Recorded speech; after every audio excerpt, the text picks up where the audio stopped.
Alright, Gooners. We've got a long watch for today. Alex the Fiction put out a behemoth of a video called I Watched iDubbbz for 1 week and developed brain damage.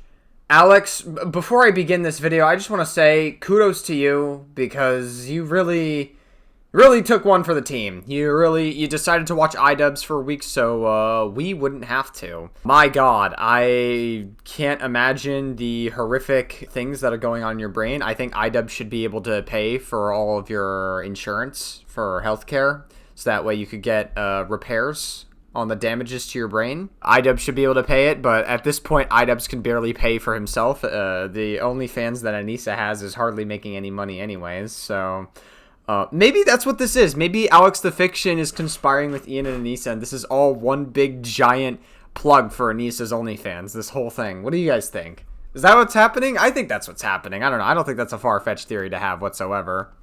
You have 30 seconds to explain it, otherwise I'm going to fucking woke blast your ass. There's a quote in the Bible about being a size queen? Since when? I am here to entertain. You are here to watch and obey. Oh, great. I forgot that he was doing this whole fucking dragon VTuber bit.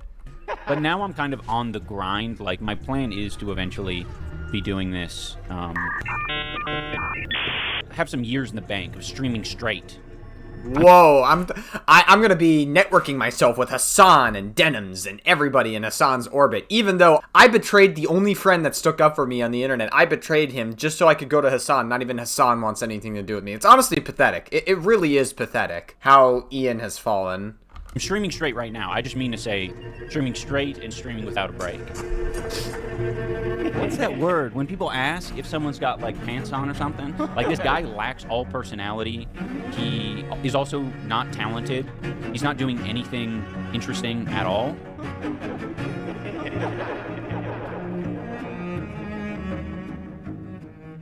Hello everyone, and welcome to a completely new and original series here on YouTube, where I spend an entire week watching a streamer I want to explore. This week's subject is iDubbbz, a former commentary juggernaut, now turned Twitch streamer that many on the internet have categorized as a lolcow. Bro, like, the Kino Casino constantly talking about iDubbbz, and like, I feel like no one would know who Kino Casino was if iDubbbz didn't make that one video and put Kino Casino on the map, and now, like, Kino Casino is just, like, getting all this free publicity, and they probably made a fuck ton of money off of it.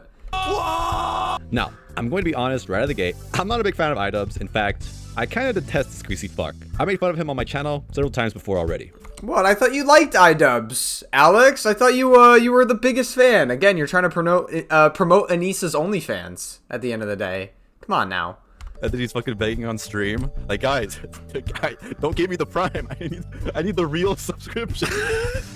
But for the sake of science and content, I'm going to do something I've never done before. I'm going to watch an entire week of his streams with an open mind. Because whoa, hey, come on. Is that a dig at Papa Gut now? Come on. Here's the thing. I've actually never watched a full iDubbbz stream before. My exposure to his content has been almost entirely through clips. From what I've seen, his streams mostly consist of 90 Day Fiancé and talking about Ethan Klein, but I have no The idea Stoic Chronicles, Bulgarian Lives Matter. what the full experience is actually like. What about the half Lebanese, half Irish lives? Don't those lives matter as well? Are you trying to dog whistle that half Lebanese, half Irish people are bad people now? So I have 3 main goals going into this experiment. Goal number 1. Find out if his content is actually as bad as people say. Goal number 2, participate in the chat, be as chill and engaging as possible, and see if I get banned. Because another thing I know about iDubbbz is that he's pretty quick with the ban hammer if people are mean to him in chat. And listen, Alex, I'm not trying to be that guy, but trying to figure out all these goals is like saying, can we find out if that school bus is yellow? Some are white, maybe, if you're in New York City, but for the most part, is that school bus yellow? Or is the sky blue? Or is a black hole pitch black on the inside? You know what I mean? Like, these are some pretty obvious questions, you know what I'm saying? goal number 3, figure out what his content actually is and see if I can come up with some suggestions on how he could improve it. So for an entire week, I'll be watching the streams, documenting what happens, and reporting back. So let's jump in.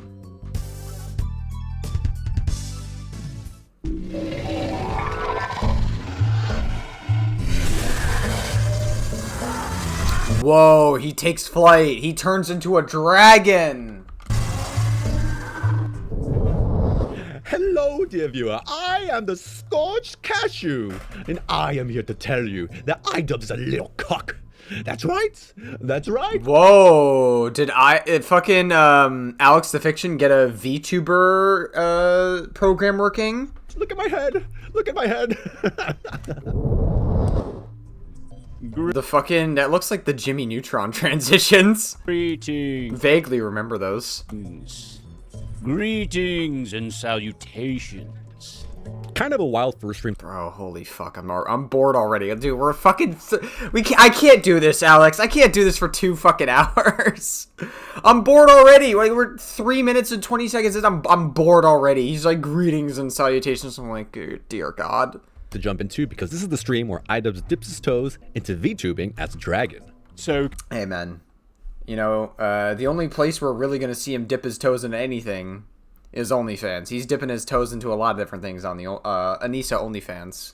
cool. We do not use the word cool in my home. We use the word fun. Fabulous. And honestly, I actually really like this concept. It already beats looking at his normal camera shot. Okay. He's clearly having fun with the dragon model, and that energy actually made the stream more enjoyable than most of the clips I've seen of him in the past. Take some gold if you... No, I gotta disagree with you on that one, Alex. I'm still... Maybe I was already sleepy before watching this video, but like... Dude, like, iDubbbz, like, if you have fucking insomnia, just watch an iDubbbz stream. He's so unbelievably boring. Like... It reminded me a bit of when the A Street podcast messed around with VR avatars years ago. Where did you get your gold from? The kingdom. Which kingdom? The kingdom of gold. Another thing that surprised me is that he's actually trying to structure the show. Today we are going to be playing the song battle. We are also going to be going over news regarding Clavicular and his ability to looks max, just a max, frame mog. So he has segments ready, he has the plan ready. Dear God. Somehow iDubbbz is gonna make Clavicular look good. I already don't like Clavicular and his, like, radicalization attempts and, like, the whole looks maxing thing. I think it's a whole victim complex. Somehow iDubbbz is gonna make him look good, though. I can already tell. And he gives a quick rundown. Now, whether that plan is good is another story. One funny thing about the dragon is that it makes him feel comfortable to say the things he probably wants to say deep down inside during his normal streams. Please, please, I need your subs. Look at this, the Denny's patrons. They're rapidly declining. We need your subs. We need them now. And also, Oh no! He's begging! He's doing the Wings of Redemption! He's begging for money! another funny thing to note, it only took 7 minutes for iDubbbz to bring up Ethan Klein. There is one character online that I'm not a fan of, mainly because he and his pedo troll podcast disrespects my queen. iDubbbz also fancies him. Whoa, insinuating that Ethan is a pedophile for, like, a weird troll name he had on, like, a Reddit back in the day? Damn. Crazy stuff. Himself as a bit of a news program, so we get news segments where he covers the Super Bowl and some left-wing and right-wing reactions at the time. Now for news. We have a lot of news today to cover. iDubbbz keeps trying to make dragon-related jokes whenever possible. Most of them don't land, and half of them don't even make sense. I will say I am a fan of the flames. Pun not intended. But honestly, even as terrible as it is, there's a level of Isn't this the fucking Kid Rock show that was at, like, the other halftime? It was, like, the halftime for conservatives, basically. charm here. And at this point, we're about 40 minutes in, and we've actually completed the planned segments, the news and the clavicular drama. All that's left on the schedule is the segment Why the fuck is iDubbbz covering this now? Like, he's a month late on this. he's calling Unless, I guess, Alex the Fiction was working on this video for a decent amount of time at this point. Song Battle. But before that happens, we pivot to Wordle. Oh no. I do Wordle every day. What's wrong with Wordle? Okay, today we're doing Erdles early.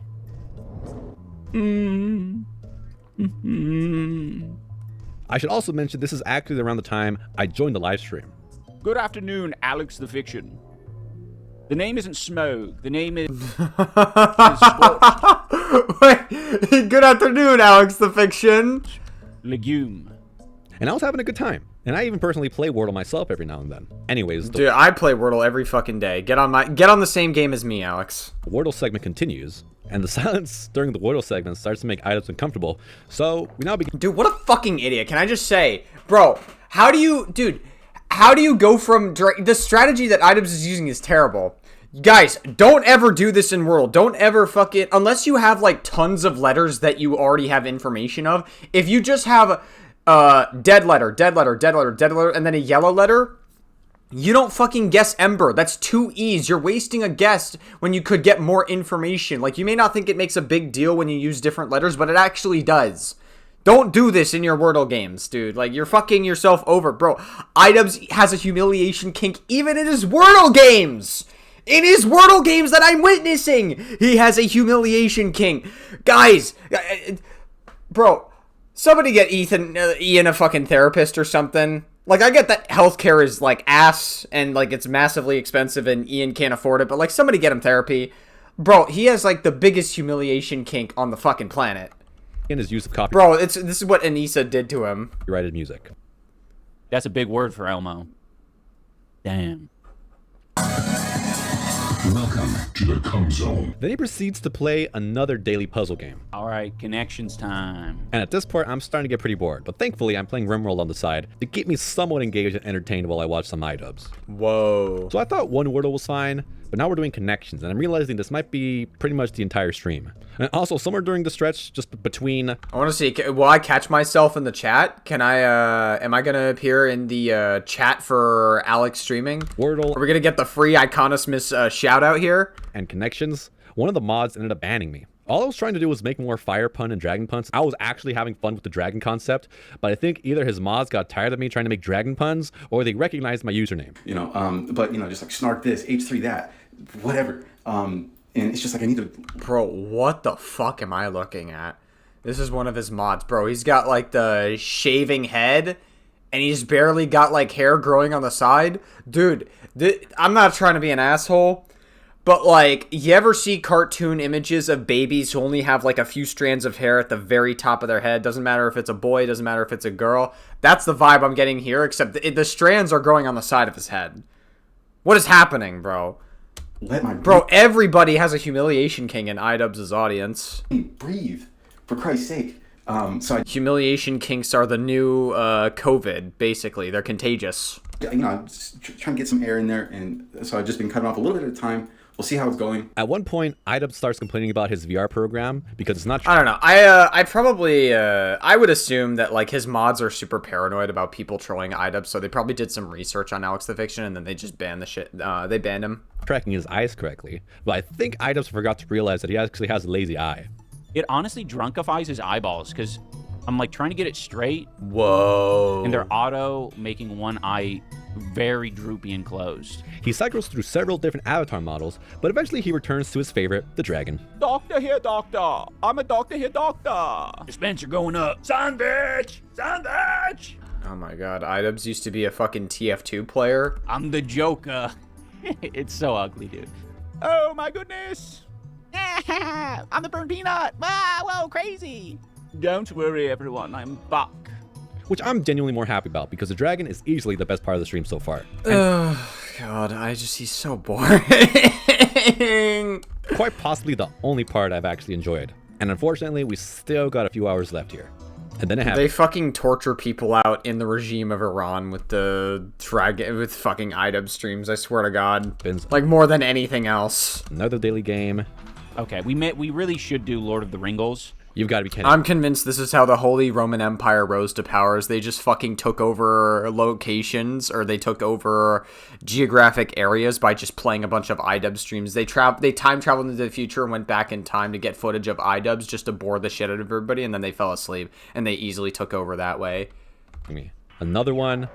Loodle. Oh, God. Oh, no.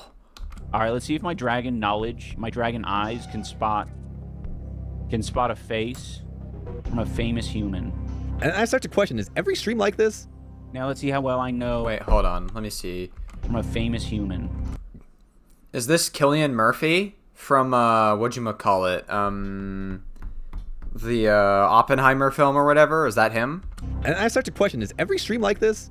Now let's see how well I know Earth countries. If when he's out of stuff to talk about, is he just using these games as a crutch? Now I'm going to see if I can guess the price of Costco Hershey's cookies and cream. I don't think this is good content. Like this, he's just playing these stupid daily games. Dude, it's just so cringe. It's like, Why doesn't if iDubbbz is so obsessed with talking shit about Ethan, why doesn't he like react to podcast clips and then like puts clips out there on his like main YouTube channel, or he like puts clips out there online to get himself out there and at least make some money? He's not even doing that. He doesn't care to do anything like that. He just like is relying on the fucking subs from his Denny's shit, or the Denny's patrons on Twitch. Now let's guess some Pokemon. I can't think of a single content creator, except maybe Queso, who would actually be able to make these engaging and entertaining every time. Claudia, please crap in a jar and throw it at me and make sure it breaks open when it hits me, please. And then another one. Okay, we're gonna do the game one. So out of all of the Wordle-style games you play... Dude, this is unbelievably soulless. How does it... how do people unironically sit down on an iDubbbz stream and go like, oh, I love this community. I love this here. I enjoy... It's gotta be a bunch of, anti-H3 people, right? Like, that's the only reason why. Maybe two of them. But overall, gotta say... But at that point, if you're anti-H3, you would probably just go to Hassan's audience, right? This terrible. This content is probably so far as bad as people say they are. But heck, it's the first day. Maybe he'll surprise me at some point later on in the week, and I'll actually enjoy his show a little more. So now that he's done with the puzzle games, and we still have the song battle to do, he decides to scroll through some of his TikToks, some good old-fashioned React content. Okay, here we are on my TikTok. There's a funny moment during the TikTok... Whoa, Caleb Hammer is in the background? ...talk segment where iDubbbz tells a story about Anisa trying to relate to a woman who had brain surgery.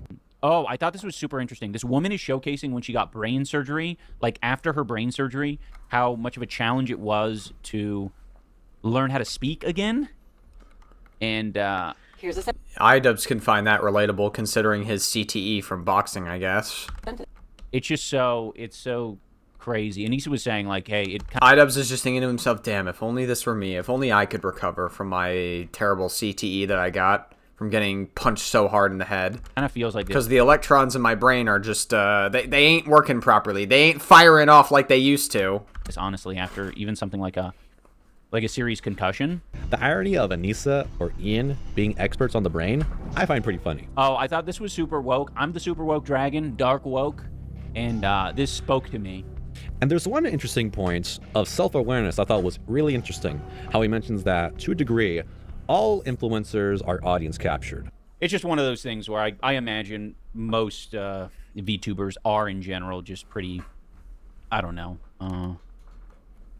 They're like any other, to be honest, they're like any other influencer, right? They're just trying to find their lane, and they're still they're the component of audience capture and who's in your audience and, you know, who you want to appeal to.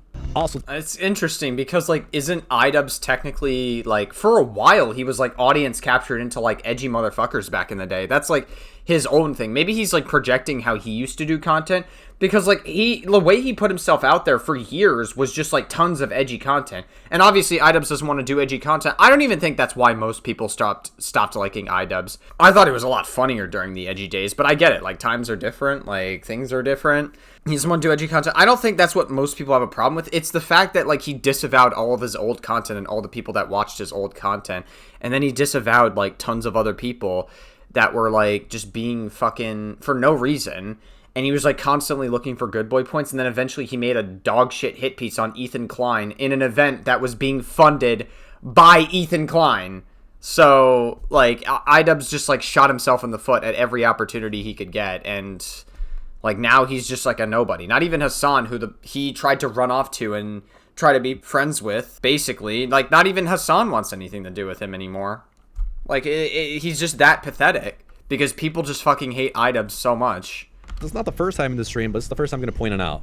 Whenever Hassan comes up or is mentioned, or comes to his mind, he feels like he has to glaze him up here. Of the apartheid regime. That's what it's called. Dissolve the apartheid. And earlier in the stream, he called Hassan an intellectual. Scorched Legume only follows intellectuals such as Hassanobi. Like, I'm a big fan. Yeah, Hassan, who likes to fucking lie a lot about political stuff, and recently he tried to, like, do a whole campaign in, like, Cuba to run, like, communist propaganda for them. He claimed that he was going to run aid, he was going to give aid to them, and he promised that he was going to give resources to Cuba. We haven't seen any evidence that he did any of those things. He just, like, went to Cuba to party, basically. Oh, okay. Yeah. Great stuff.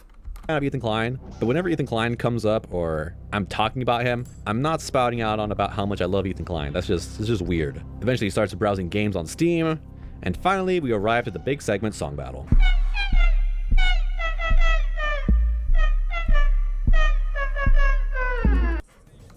Okay, the theme of the song battle is, I'll give you guys plenty of time. The theme is divorced dad rock. Now, keep in mind that this isn't an official category, right? Like, there might be like a YouTube playlist called something like this, but we're trying to be creative with it.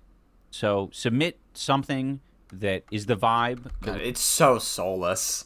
Like, I know, I just get so fucking bored. It's like everything is so soulless. He has no aura. Idubbbz has no aura. Like, back in the day, like, when he made a lot of jokes, like, at least he had some aura and there was some wit to some of the jokes that he made, even though they were edgy. Like, now Idubbbz is just so soulless. Like, he just, like, he has no energy in, like, anything. It's like he's giving up on life. Go into a playlist of divorced dad rock, but if you don't have something, don't sweat it. Let other people, you know, express themselves creatively. So if you've never seen Idubbbz do a song battle before, the concept is really simple. He just plays 2 copyrighted songs, and then his audience votes to see which one is better. I know. Yeah. No, I'm not so perfect. I know I'm not so cool, but don't Big try to lie respect me to because I know the truth. the song Kryptonite. I know I'm not so perfect. I know I'm not so cool, but Beautiful. don't try to lie me. I wish you guys could see my face right now. I'm, like, on the verge of, like, fucking falling asleep, dude. This is actually so painful. I know. Alex, how did you do this for a week? How did you do this? Bro, I'm starting to think that, like, fucking Alex is a humiliation kink, maybe. I don't know. Like, he's humiliating himself. What I thought was really funny about this is that out of his one to maybe it wouldn't be a humiliation kink. Maybe Alex is a masochist. Maybe that's a better word for it. He's a masochist. 200 viewers, only about 12 to 24 people are actually participating in the song battle. And then the website he uses breaks, which I thought was pretty funny. Oh. It broke. It broke. You're just gonna have to imagine what these songs sound like. It's been a while since I last saw you. You can't even play the songs, dude. What the fuck? Dude, this stream is fucking cooked. It's been a pretty long time. Bro, the Denny's patrons are going down. Since I smelled your breath. It's been a while. He's just like, he doesn't put any effort into his content at all. Oh. Landslide victory? Yeah. It's hot, dude. It's such a hard one not to vote for. Because it is a good song, too. Like, I'll jam out to this one. Well, there's not much jamming out. Yo, what up, Wake Wilder's 50th Pause? Okay, you won. I don't even have to wait. And then the segment completely falls apart at the end, but I don't think he gives a shit since no one's really paying attention to the song battle anyway. I kind of found the whole concept of a song battle weird, since I don't consider Idubbbz to be, you know, a kind of dude who would give interesting thoughts on music. That's never really been his thing. But as Anisa said on stream, Idubbbz likes to challenge himself. So hey, if you want to be the music guy, I guess you got to start somewhere. But I imagine he's done many of these streams by now, and I did not find his music analysis or commentary throughout the segment thought-provoking or interesting at all. Bro, I think Captain Quasar has, like, a much more simplistic setup in regards to this, like, song battle, or whenever he does, like, song segments on his stream. And Captain Quasar somehow manages to make it more interesting. And then for the rest of the stream, he just talks about his playlist and roleplays as a divorced dad, Dragon. Him roleplaying as a divorced dad could have been funny if I hadn't already been bored to tears by the music tournament. And that's how we end day 1. And I can already tell this is going to be rough to watch the rest of these Idubbbz streams, but we set out on a quest, and by gosh darn it, we're going to finish doing this. So let's continue on to day 2, which he's going to be calling Tragedy Tuesday. Remember to like, comment, and subscribe to Alex the Fiction. Rah! Rah, rah, rah, rah, rah. Rah! Jurassic Park, oh no. If I'm being honest, I think every day in Idubbbz's life is Tragedy Tuesday. We start with another 15-minute countdown, which seems to be the meta on Twitch. But genuine question, does having the 15-minute countdown timer benefit the creator in any way? Back when I used to stream on Twitch on my old account, I did my starting student screen for like 5 or 6 minutes. You really don't need to have it for 15 minutes. I noticed whether it's on Twitch or on YouTube, viewers come when there's something interesting going on, and not because they waited for the show to start. Yeah, like, I feel like it's just like you do 5 to 6 minutes, give people a little bit of time, a little bit of grace period to arrive, and then you just jump right into it and you be fucking interesting. Have a personality. On the last stream, but Idubbbz is waiting room screen is very strange. It took me a second to realize what I'm looking at. It seems to be squirrels and corn husks. My question is why? Was it because of this weird series he made? I never saw the series, and I have no interest in watching items doing stuff with squirrels. Oh, the Save the Squirrels initiative? Yeah, I briefly watched it. It was, like, kind of interesting. It's, like, very small.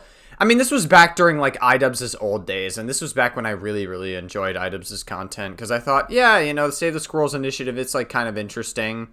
But, this was before iDubbbz became super cuck-brained. Why doesn't iDubbbz just stick to one theme? I would just pick one theme and just stick with it. To mix a different shit from people that make fun of him is so weird. I think something that makes watching iDubbbz so uncomfortable is that I don't think he's comfortable with himself or streaming. I don't think he knows what he is or what he wants to do. As we could tell, just... I mean, he's obviously doing it because he needs to make money and they're broke, and the money is not coming in as fast as he would like to, and he doesn't know what to do, so he's kind of at this point now where everything is just, like, soulless.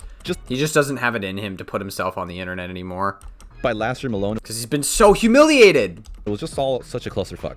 So iDubbbz's waiting room also has music that plays, and from what I can tell, it's either iDubbbz's like songs on Spotify or just a random radio station on Spotify. I personally think that's very strange. I wouldn't want to play like the music that I like for my waiting rooms, but a good version of this would be Nicholas Diorio, for example. He also plays music during his waiting to start screen, but what he does is a little different. He's curated songs that the community are really into, and he plays the same song rotation over and over again.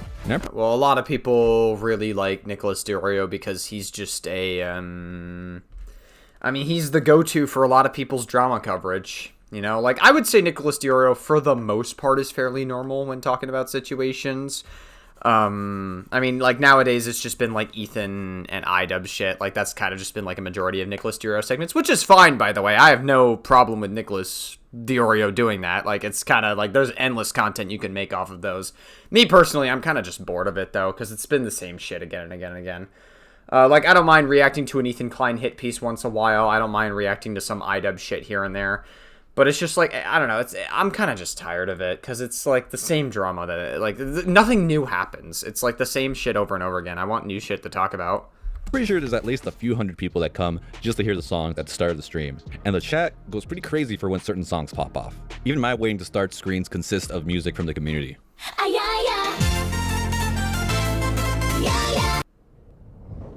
Good morning.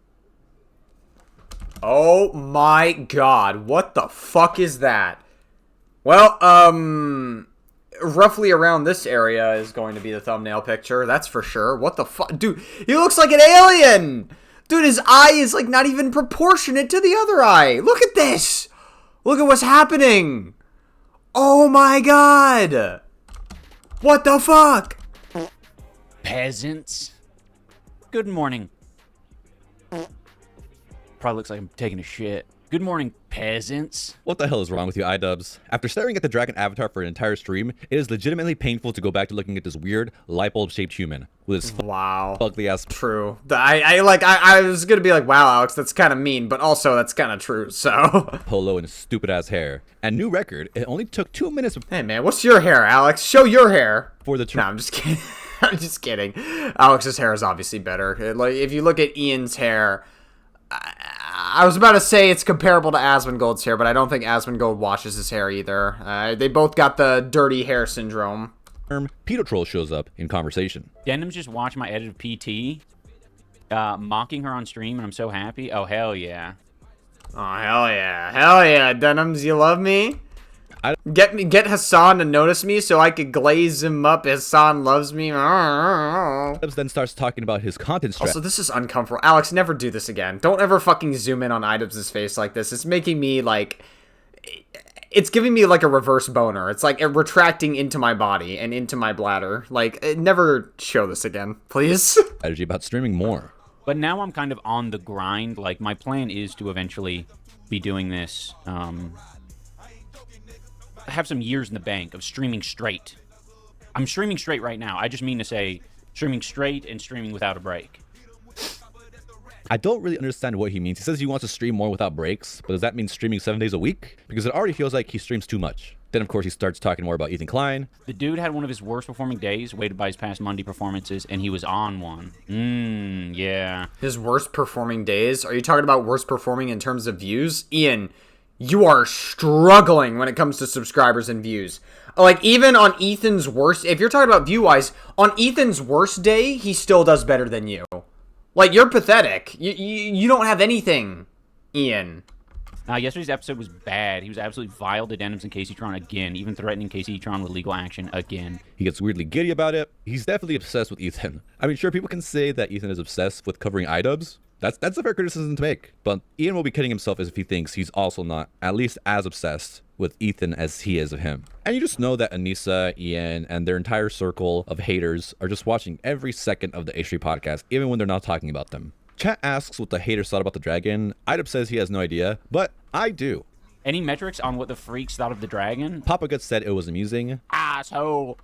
This is, I mean, listen, I don't know if I agree with everything he's saying, but I actually love this. This is fantastic. I love the new iDubbbz. I'm not even going to lie. It's so dumb. It is just so stupid that I like this. It's just... I don't. I'm sorry, Papa Gut. Hey, you ain't gonna catch me agreeing with you on this one, Papa Gut. Papa Gut, I love you. I agree with you on a lot of things.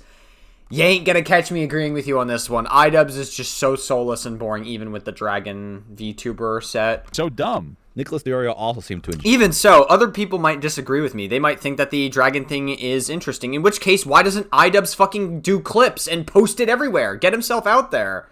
He doesn't do any of that shit. Yeah. Dude, I fucking love this. All of the dragon clips have been so gas. Him with their twats.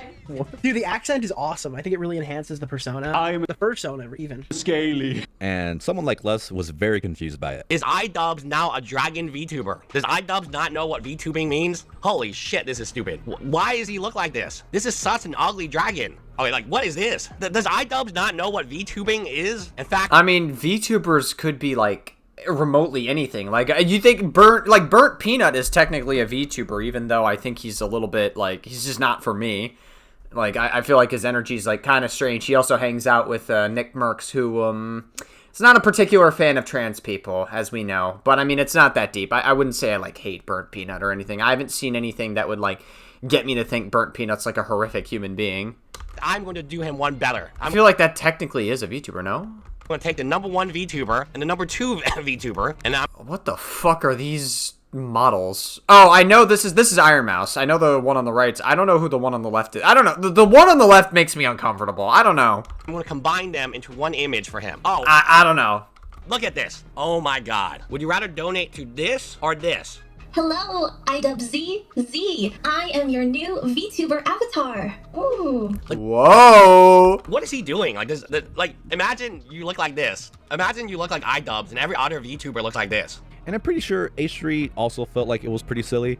He's cracking himself up. iDubbbz is a scaly. He's having fun. They didn't outright say they liked it, but I could tell they all had a good time making fun of iDubbbz with it. So overall, I think everyone enjoyed the VTuber, is even me. I mean, okay. I mean, if you're making fun of it, I guess that's fair enough. I don't know. I still think iDubbbz is just so fucking boring. Like, he's just like, I don't want to ever fucking watch iDubbbz longer than I have to unless I'm making fun of him.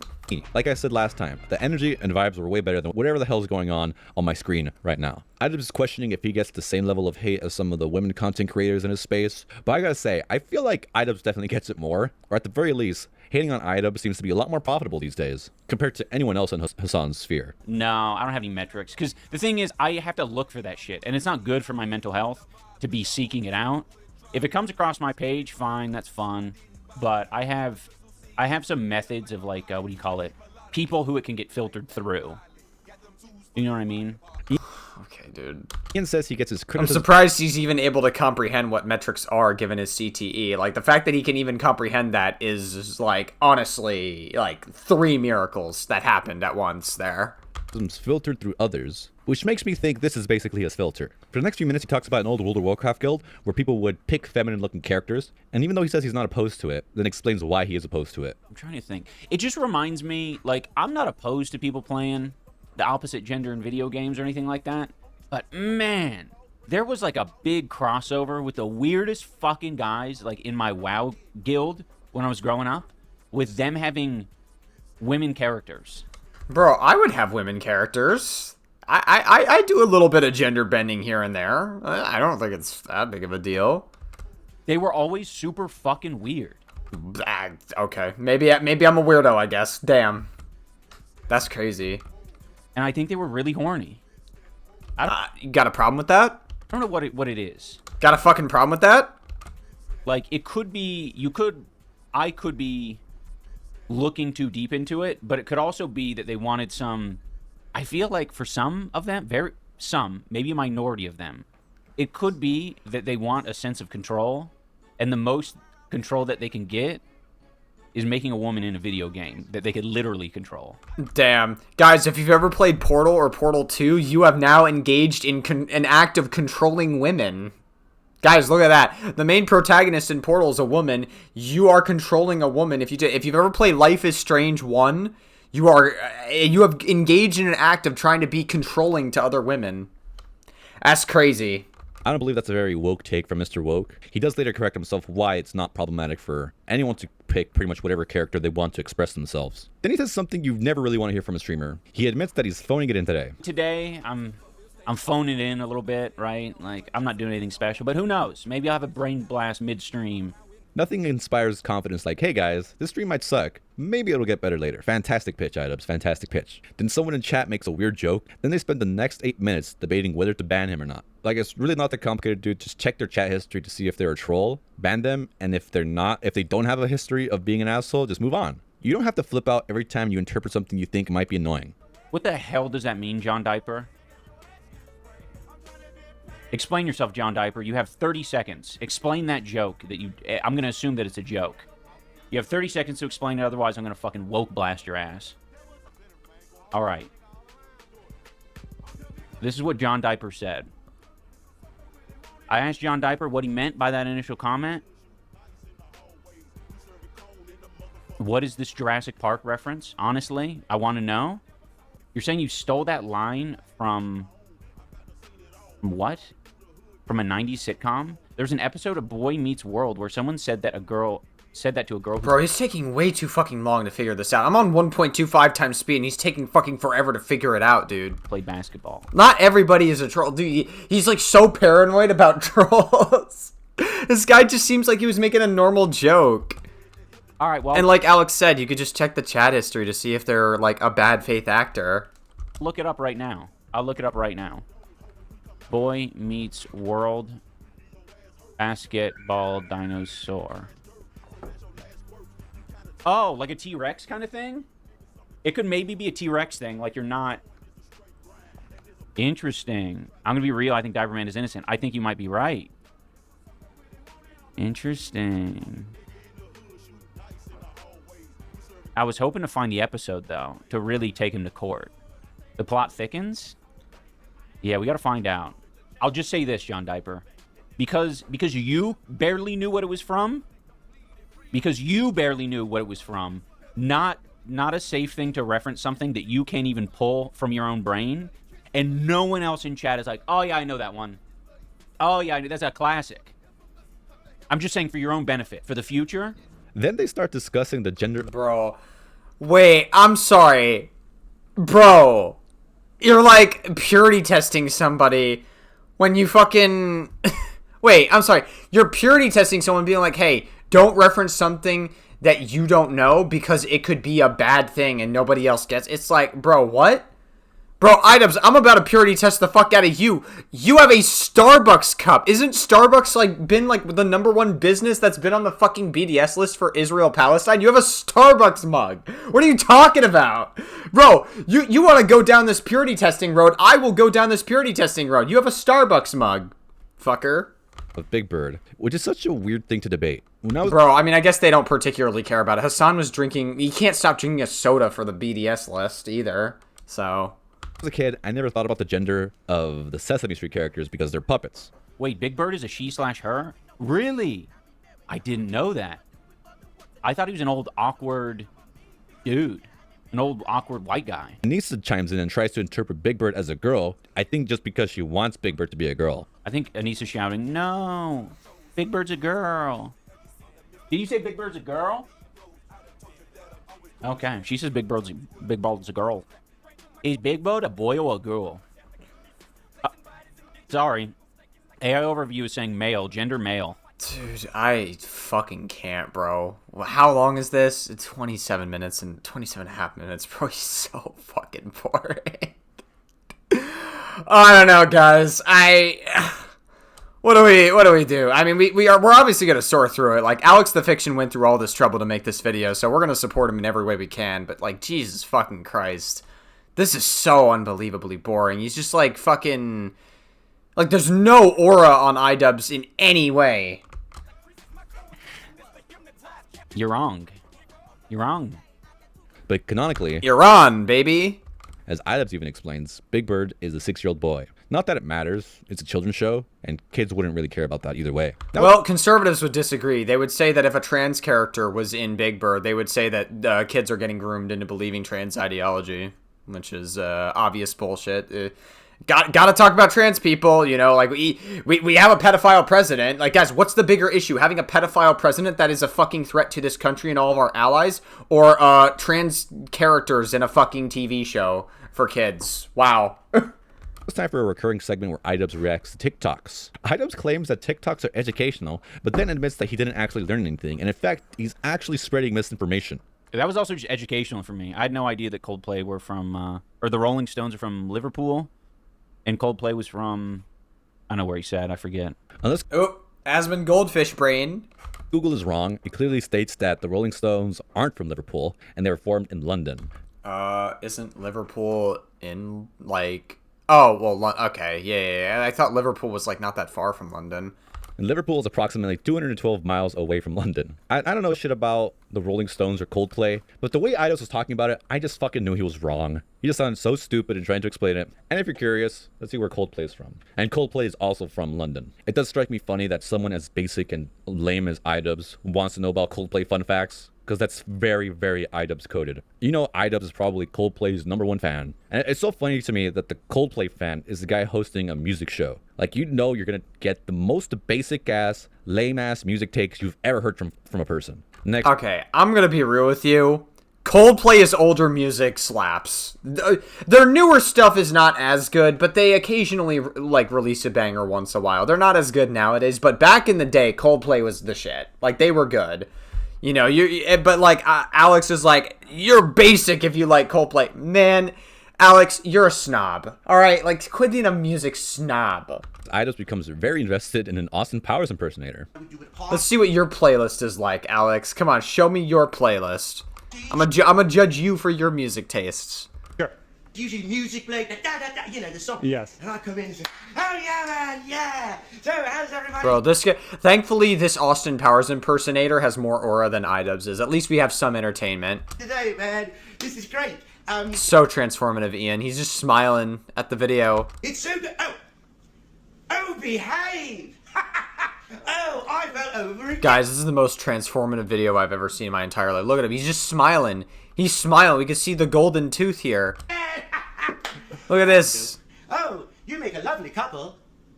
Because it's the movies. It's a movie, you know. Yeah. Different time. No, I don't think that would. But understand. He is good at the routine, but I will say, like, that is finally he pauses and gives some commentary. It's a really good fuff. Fun way to make money, because it is almost like you're almost being paid to be someone's creepy uncle. Then we watch a sad organ donor video. Lives that my husband saved when he donated his organs when he died 5.5 months ago. Then we watch a few more TikToks that are actually pretty entertaining, not gonna lie. But he actually runs through them pretty quickly. If you watch maybe like another hour of TikToks, I think it would have been, you know, not as bad of a stream as it is. But now he's completely out of things to talk about, which is wild to me. All right, so what should I do now?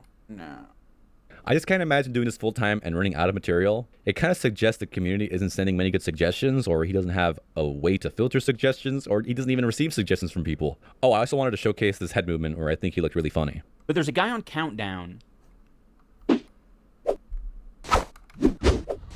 Whoa! Oh my god. What a strange dream. I was a terrible Twitch streamer. Oh man, looks like my old buddy. Not the fucking AI. Come on. Ethan Klein needs help right now. I'll help him out. All I need to do is make a simple tweet. I visited my best friend Ethan Klein's house many times. It's incredibly clean, and he does not abuse his children. Damn. If only the timeline could have changed from that one tweet.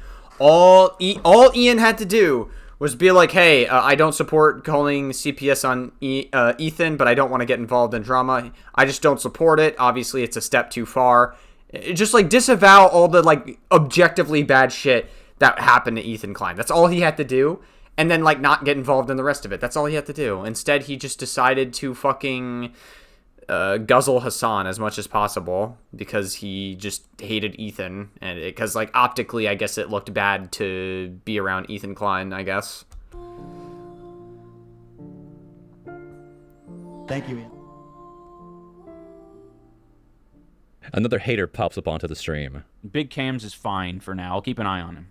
You don't have to protect me from Big Cam's gaming. I'll be all right. Then Ian and Anisa talk about food texture. All right, like I died and suffered. Fucking eat my cartilage, bitch. Cartilage. You know, you can say what you will about Anisa. Anisa is, like, actually more entertaining than Idubbbz is, like, boring as shit. And he's just, like, fucking, like, I fall asleep every time I listen to Idubbbz. At least Anisa is, like, somewhat entertaining, even though she's also a shit human being. Bitch. And then someone makes an unban request, and we have a real segment coming up. You should see the unban request we just got. Oh, man. All right, I'll take a peek. This ought to be good. Oh, brother. There we go. All right. Zone was banned. We banned Zone. Zone came in. What did Zone say? Zone said, praying you find Jesus, Ian. He is the way, the truth, and the life. He loves you even though you mock him. I'm praying the best on your life. I don't really know why they're giving this random chatter the time of day, but here we are. All right. So I don't know either, truthfully, and I also don't know why he was instantly banned either. Like that didn't really seem like too bad of a comment. I guess if Ian is a far leftist, maybe he's just like anti-religion. I guess, and they're like, no religion in chat. Here's a good example. Let's not time out Drodosk. Okay. Let's not time him out. He's a creature, and he's saying you're looking rough, bro. Drodosk, I guarantee you are looking 10 times rougher than me right now. Oh, got him! All right. You showed him. Right, Drodosk, I'll give it to you. If you want the ban, we'll give it to you. It took him 20 minutes to come up with a line about a cuck chair. The vibes are going low, so Ian tries to lift everyone's spirits by showing off his dance moves, which is pretty fun.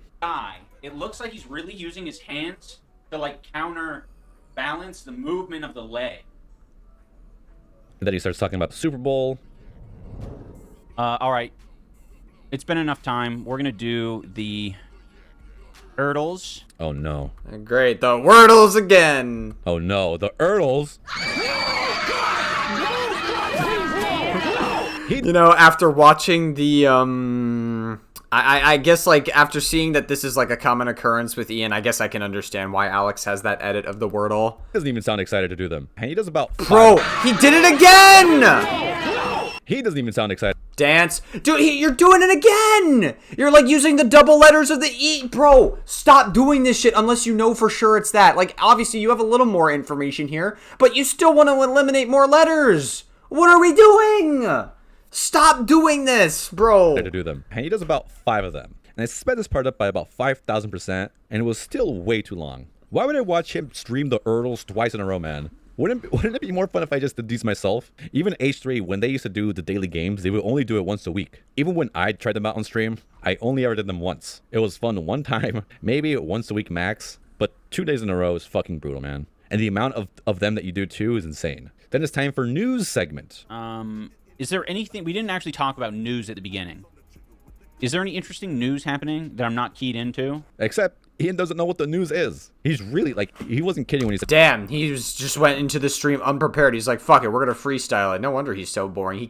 He's incapable of freestyling any stream as he goes. He's phoning it in today. And I don't get what the fuck he's doing on his phone. Is he looking up the news on his phone? Like, you got a computer right in front of you, man. The conversation somehow turns into public transportation, which actually hits close home for me because I used to be a transportation engineer. And Ian actually makes... Whoa, huge Alex the Fiction lore? It's a decent point that we need a larger transportation project. It's a very surface level take, but a right one nonetheless. I was so happy in Washington to realize that the city and state is investing in trains and light rail transit. Like, you know, it takes a long time, but you're like, in the long run, this is going to really fucking help a lot of people out. One thing I noticed is that sometimes Ian just freezes up and doesn't say anything. Thank God he's constantly playing copyrighted music in the background. Otherwise, this would be even more unbearable.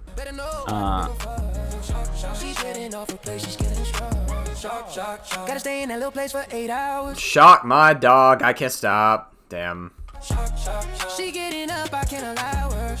She my Palestine, I got the power. Wait, Alex, did you edit this song in? Cause there's no way Ian's actually playing this song, right? Cause like, it's fucking, I remember Ian was like defending the shit out of Hassan for shocking his dog. He was like saying that he wasn't doing it, and he was like buying into like the constant narrative changes. There's no way Ian's playing this, right? Tower. Why she act like such a baby? When I shock her, she go crazy. Making me look bad on screen. Gonna hit her with my power beam. The reason they get away with it is simple. Enforcement is not consistent on Twitch. But technically, the copyright holders... Well, there is a loophole you can do... Well, actually, there is a loophole you can do on Twitch. I used to do this all the time as well. Basically, you go into your OBS settings, and when you're streaming, you can turn off your music track. You have, like, a certain output for your Spotify, and then you turn off the VOD track. So basically, you could play your music live, but it won't appear on your VOD track whenever you have your VODs appear on Twitch. So that's a loophole that you can get around to not have your stream taken down. Could drop DMC strikes whenever they want. And they're all just playing this risky game. Then we get the thrilling spectacle of Ian eating a protein bar. Yeah, I really do gotta eat. I gots to do it. And honestly, the rest of the stream is so boring. There's really nothing worth mentioning. He talks more about news and ice skating, and that's about it. And that's it for Tragedy Tuesday. He didn't tease what he's doing on the next stream, but he's going to take a few days off, and then we'll see what happens on the next stream. I'll see you there. So long, so long, so long. Goodbye. Thank God. Not really, because we have more days coming up. Sad stuff, dude. Sad stuff. Yeah, some little fucking rat is botting me right now. It's so weird. I don't get the purpose of doing that. Like, what would that do? Like, good morning, everyone. Good morning. I hope you are doing well. Yes, I know my mic cover has gone back to black. Don't mention it. I don't think anyone really cared to bring that up, Ian. I don't think people really pay attention to you that much or care that much. One broke. Except when it's to make fun of you. I'm gay. Lots of penis every day. Fuck me in the ass. Back when iDubbbz was actually funny. Until you make me spray. I'm fucking gay. I hope that romantically. Drop your balls into my mouth. I really love the taste. Yeah, I'm gay. I hate this fucking country so much. Kaya, please just fucking go. Just stop. I'm fucking gay. Alright, day 3. The first thing I noticed is that the Denny's patrons have stagnated, which we left to... Also, I just realized I think those transitions are Big Bang Theory transitions. They're not Jimmy Neutron transitions. To be fair, though, they looked very similar. I don't know. I've never watched Big Bang Theory, but I think that is what the transition is. See, but unfortunately, by the time of editing this video, they have jumped up to around 940, so no time for celebration. So today we're at what iDubbbz calls Fuck Around Friday, which is fantastic, but it's a strange day because I feel like he's been fucking around every stream so far. I've been enjoying my time off. Didn't he just say in his previous stream that he wasn't going to be taking breaks from streaming?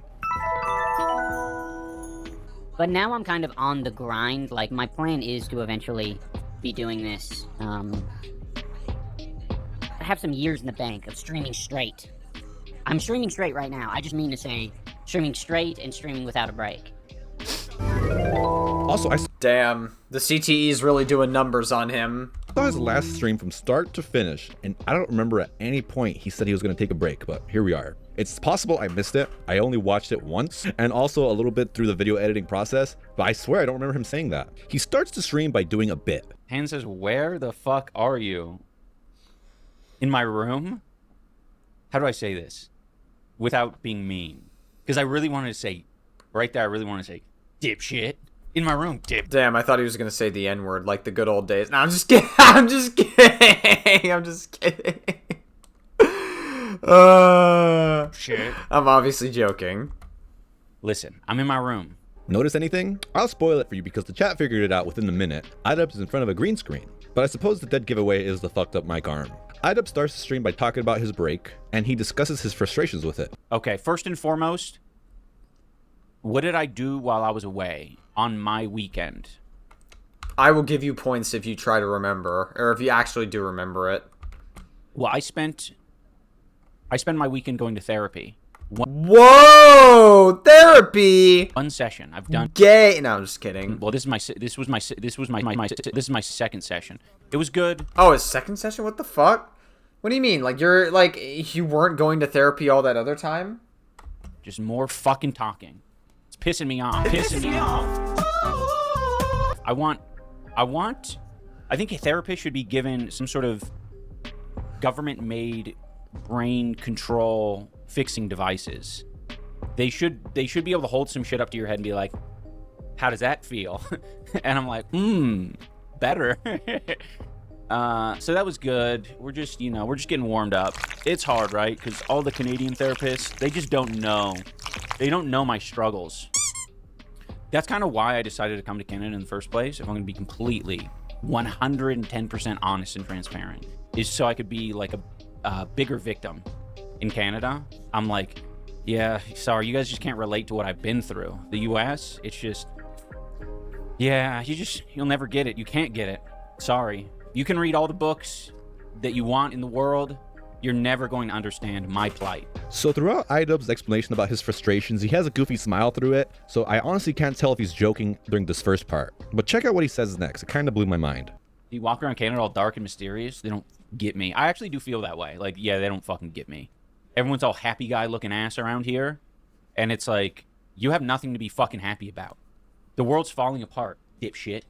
It really sounds like he needs to go back to therapy ASAP. It also sounds like he wants people around him to look and feel as depressing as he feels. I think maybe that's why he hates Ethan Klein so much, or at least one of the reasons. Because Ethan, unlike iDubbbz, expresses genuine happiness on his show, and I don't think iDubbbz or Anisa can handle that. Throughout watching these streams, I really sense so much sadness and frustration within him. And the sad part for me is that I don't think he knows what to do with that, or how to get out of it. That clip started to make me feel bad for him, but then I remember he's kind of a douche, and someone who thinks as negatively as iDubbbz isn't going to change overnight, and me feeling bad for him isn't going to change anything about that either. I wish his therapist the best of luck. At around 27 minutes... Yeah, it sounds like it's more torture for the therapist than anything. It makes I do tend to feel bad for therapists. They tend to be... They do be going through it. I do think a lot of them are required to see therapists because of all the shit that they hear, but still. It's very common that you see therapists seeing other therapists.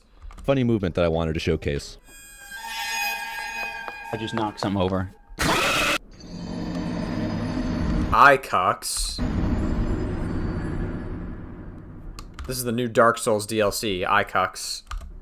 Next, iDubbbz forgets the word decent, which is ironic on many levels, since I think iDubbbz forgot what it meant to be a decent person a long time ago. Ask Anisa to go in the background. Hey, Anisa? What's that word I'm looking for? Are you regular? What's that word when people ask if someone's got like pants on or something? Also, I gotta say, it's gotta be really stressful being labeled as a stupid person online, because the slightest, littlest thing like forgetting the word decent means it becomes exponentially funnier to someone like me. It's also compounded even funnier because iDubbbz tries to carry this aura that he's better than everyone else and that he's a woke political thinker. I know that may not be his goal and that may not be what he's trying to do, but those are the vibes he's giving off. No, he's absolutely trying to have like a holier than thou attitude. He's like constantly looking for good boy points online and being like, guys, I'm better than you. I have awoken. I am much better than everybody. I've inflicted a lot of pain. He's just like looking for good boy points. It's virtue signaling. It's so pathetic. Like he's just looking for everyone's validation. And that really is like the downfall of iDubbbz. It's just like looking for validation from everybody. Oh, yeah. Maybe he was always like that and he just showed it in different ways, but he really started to show that during his disavowing of all his old content. You guys want to know something fucking embarrassing? My first thought was no. I already know too much embarrassing shit about you, man. I love outing my viewers. I'm going to out one of my viewers. I just really quick popped into a Hassan stream yesterday because I saw that he was in Canada and I was like, oh, this will be a meme. Wonder what he thinks about Canada. It was his first time coming to Canada, which I was like, that's weird. That's weird.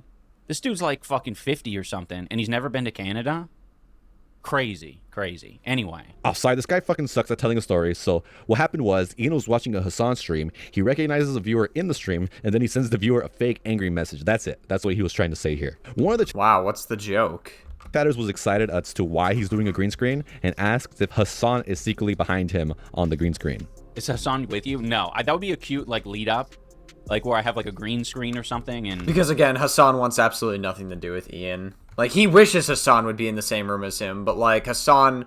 The only time Hassan associated with iDubbbz was when he made the content cop on H3. But, like, people fucking hate iDubbbz so much that they, like, started siding with Ethan more. And, like, Hassan realized, oh, fuck, yeah, associating with iDubbbz is, like, kind of bad. Because, like, I don't think Hassan anticipated how much people fucking hate iDubbbz online. So, like, Hassan slowly but surely distanced himself from iDubbbz. And now iDubbbz doesn't really have anybody. Like, he thinks that he has Hassan, but Hassan truly doesn't want anything to do with him. It's actually, like, really pathetic.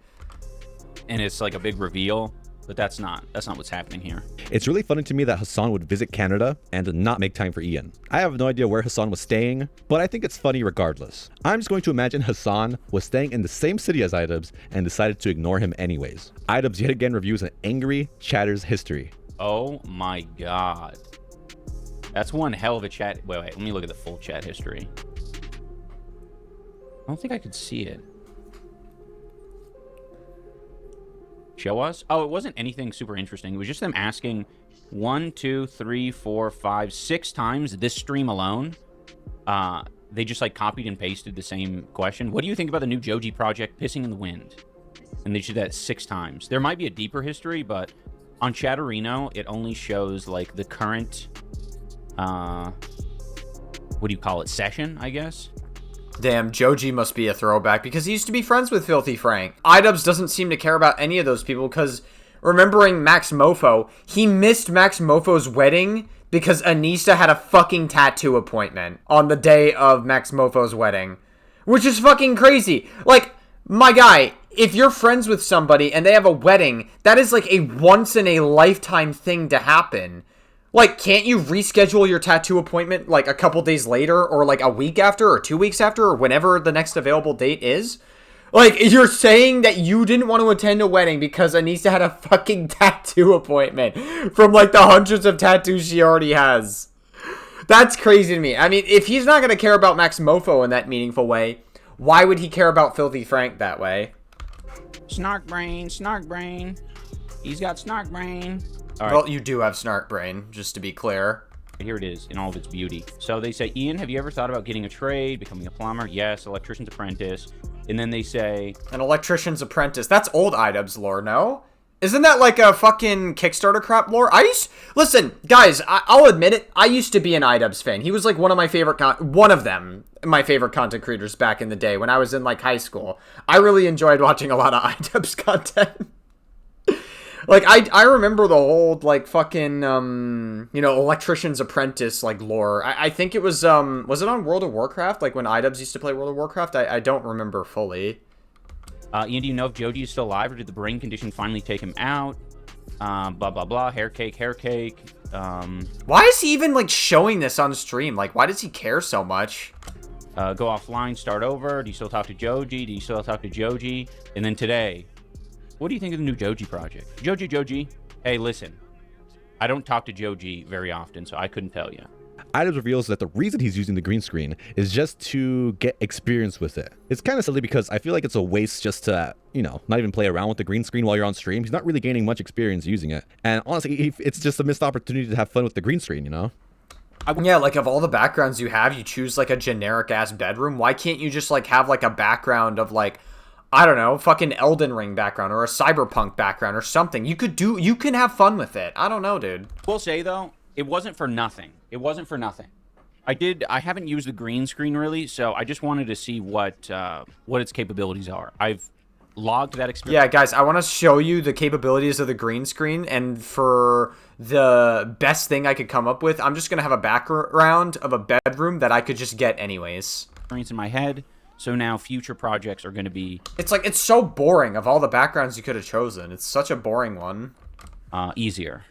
iDubbbz does his news segment now. He has no idea what he's talking about, so he asks Anisa for help. Okay, nudes. Hi, dudes. Okay, so... Nudes on OnlyFans for Anisa. For free, guys. Discount right now. Go subscribe to Anisa's OnlyFans. I have been... And let me watch. Extremely curious. I've only... with the Turkey Tom BWC special coming in. Heard murmurings and rumblings. With Cameron F305 in the mix as well. About this Nancy Guthrie thing. Crazy. It's Guthrie, not Guthrie. It's Guthrie. That's how you pronounce it. See? Okay, Anisa's giving me some context that makes it way more crazy. You want to tell the stream?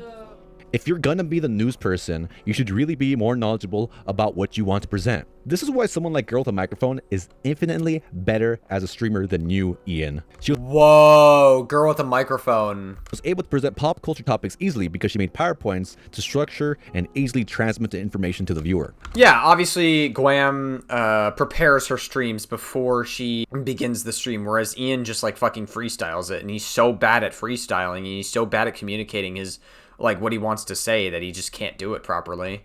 I just become sus from a question, but the question sounded pretty sincere to me. Brisky Brisket just said, longtime fan, do you record a meow from Eugenics? Well, yeah. And I don't think that's an authentic question at all. Like, there's about 1,000 people meowing in this game. And I could have swore that meow was iDubbbz. You probably just looked at the credits or something. I think he has some sort of superiority complex because I think he really enjoys being sus of chatters because he likes to sound like a fucking asshole to people. The chatter simply asked if he made a meow from Eugenics, not that he recognized his meow in Eugenics. Next we have some iDubbbz TikTok reaction. Flawless Nina. Alright, we're gonna listen to the Flawless Nina breakdown. Oh. Alright. I trust that it's gonna be good. iDubbbz gives my buddy Girl with the Microphone a shout out next. G-Wham. Oh, good old G-Wham. Good old G-Wham. Literally asked Grok if Maddie was homeschooled like Mofo. Just look at him. That's crazy. So iDubbbz is talking about the Nancy Guthrie disappearance, and I sort of got my notes for what iDubbbz is about to say was just, what? It's so crazy. Why the fuck is he watching this story on Fox News? This sort of stuff happening in... Like, couldn't he just, like, get another source to talk about it? Like, Fox News is obviously, like, I've seen Fox News lie about shit as well. And granted, you could call out CNN for lying about shit, too. That's fine. But, like, why watch it through Fox News? I don't get it. The current era we live in, I mean, crimes are never gonna, stop happening. But I just think about, like, some of these things that have happened recently. Like, what was it, the Louvre? There was, like, a robbery at the Louvre. And these things that are, like...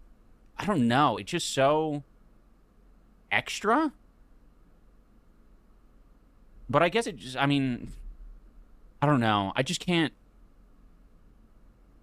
If I try to empathize with the fucking kidnappers, I'm like, no, this all seems stupid. And why? The whole thing. I'm just like, okay, nah, I'd rather do anything. I cannot see the upside in any of this. Next, iDubbbz does not make a peep for the next 26 seconds. Oh, you know what? Let me put up my watermark on the screen in the meantime. I don't want iDubbbz to steal my video. Maybe I should just add a few more, actually. Yeah, that's... Whoa, what the fuck? Want to discuss you loving Shadman, the guy who drew child porn, or you couldn't raise any money for that. You know someone's having a bad time when they're tweeting 200 times more than usual. Starting to look... And then Tiffany Tutrill. Oh, hey, Tiffany Tutrill. Are you okay? Real nice. iDubbbz is still completely frozen. Oh, yeah, I guess I forgot. iDubbbz did have, like, a weird association with Shadman. I know back in the day, like, content creators would just, like, associate with Shadman just because of, like, it was kind of a meme to do so or whatever. Despite the fact that Shadman was very... controversial even for back then, but like some people did it just for like the memes, and then there were people who actually engaged with said lolly work or whatever. Thought, by the way, I think you forgot he was streaming. Next, iDubbbz admits he's getting view-botted, which is hilarious. Yeah, some little fucking rat is view-botting me right now. Next, he has a segment where he talks about betting sites like Polymarket. While bets on military strikes, land invasions, and global famine happen on Polymarket's overseas platform, the company is also planning to launch a U.S. app that will be overseen by the CFTC after key approval by Trump officials. There's probably... Does iDubbbz even understand what he's reading? So much inside trading happening right now. I like when iDubbbz says the most obvious surface-level takes, as if he's thinking about these things or discovering super obvious things for the first time. Ian's new best friend joins the stream, Uma Palma. What the hell? Uma? That's like the first time iDubbbz got rated in like fucking days. Thank you so much, Uma. Here's a clip of Uma if you haven't seen it yet. Oh, he's the mod. He's one of iDubbbz's mods. But just like okay, that checks out. Start this, H3 that, whatever. And it's just like I need to let my brain breathe. Dude, that fucking hair is like actually like I thought Ian had some bad hair, dude. Holy fuck. I'm not trying to be mean, but Jesus Christ, dude. Sake. So I, you got to get a new barber. Get some air in there, and so I've just been cutting off a little bit at a time. We'll see how it's going. The next Idubs does an interesting bit where he plays with this toy he calls a slot box. I honestly think this is the most interesting part of the stream. Slot box is this. Benjamin Netanyahu with gravy on his neck, looking surprised. That was a shit one, dude. Some of the ones I've gotten have been crazy, dude. You could also do barbecue sauce on the neck. Trump in like a super-powered chair. A super-powered electrified chair. Is that not awesome? So the obvious thing he's actually, like, this part is kind of interesting. he's trying to do is get the toy to generate graphic images of people getting assassinated. The first Trump one, I think, is a little cartoony and over the top, so I don't think it's going to get me in trouble to show this. But the next one, I think I'm going to have to blur. Also, this is an image of Trump with gravy all over his neck. Oh. Like, is it Trump getting Charlie Kirked, basically? Is that not wicked? He's got gravy on his neck. What happened to that guy in that public setting with gravy on his neck? Crazy to think that Trump almost got Charlie Kirked. It was only... The only reason he lived is because the conservative kid that did it sucks at aiming. They did not go target practicing before they did the deed. I couldn't tell you. Idubs is trying to make fun of Hila in the next clip. But if Idubs were to see this, he would be like, whoa, that's not Hila. I don't even know who Hila Klein is. This is just some random Israeli woman. Idubs would say that because he's a fucking coward, crybaby. Sometimes it does. Yeah, a lot of people use Israeli as a dog whistle to say fuck Jewish people, basically. A lot of people tend to do that. Print out some gems when you really try. But you have to be really vague. I don't think I'm going to feature this one in my video, but this one I described as, I am Israeli and this is my art. And I just thought it was so beautiful. So beautiful that it ended up creating absolute dog shit. Did he, like, try his best to make Hila Klein or something? He tried to communicate, oh, wow, look, this is Hila Klein. Look at my awesome art. This is my art.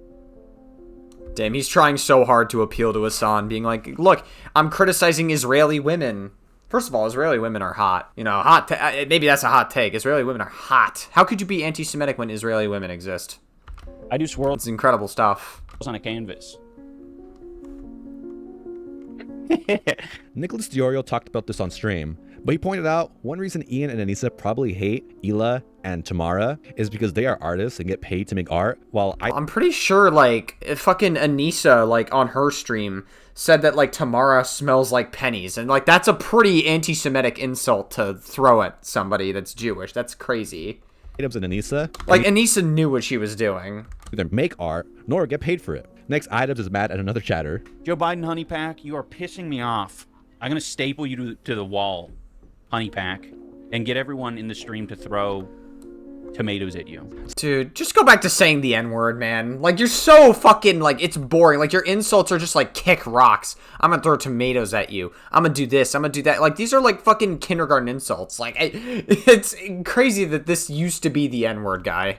Something about Idubs' vibes makes me think he's really, really angry today. Something must have happened during his break that made him really upset. Because out of the 3 days we've covered so far, this is definitely his shittiest mood. Next, we have some good old-fashioned react content on YouTube about proposals. It honestly seems like a really fun topic to cover, and a good and easy video to react to. And it actually is quite entertaining to watch Idubs watch his video, but I think that does more about the source material itself, because I think any streamer would have an easy time talking about this. Idubs shares his proposal story. Okay, I will say for me, setting up my proposal basically went like this.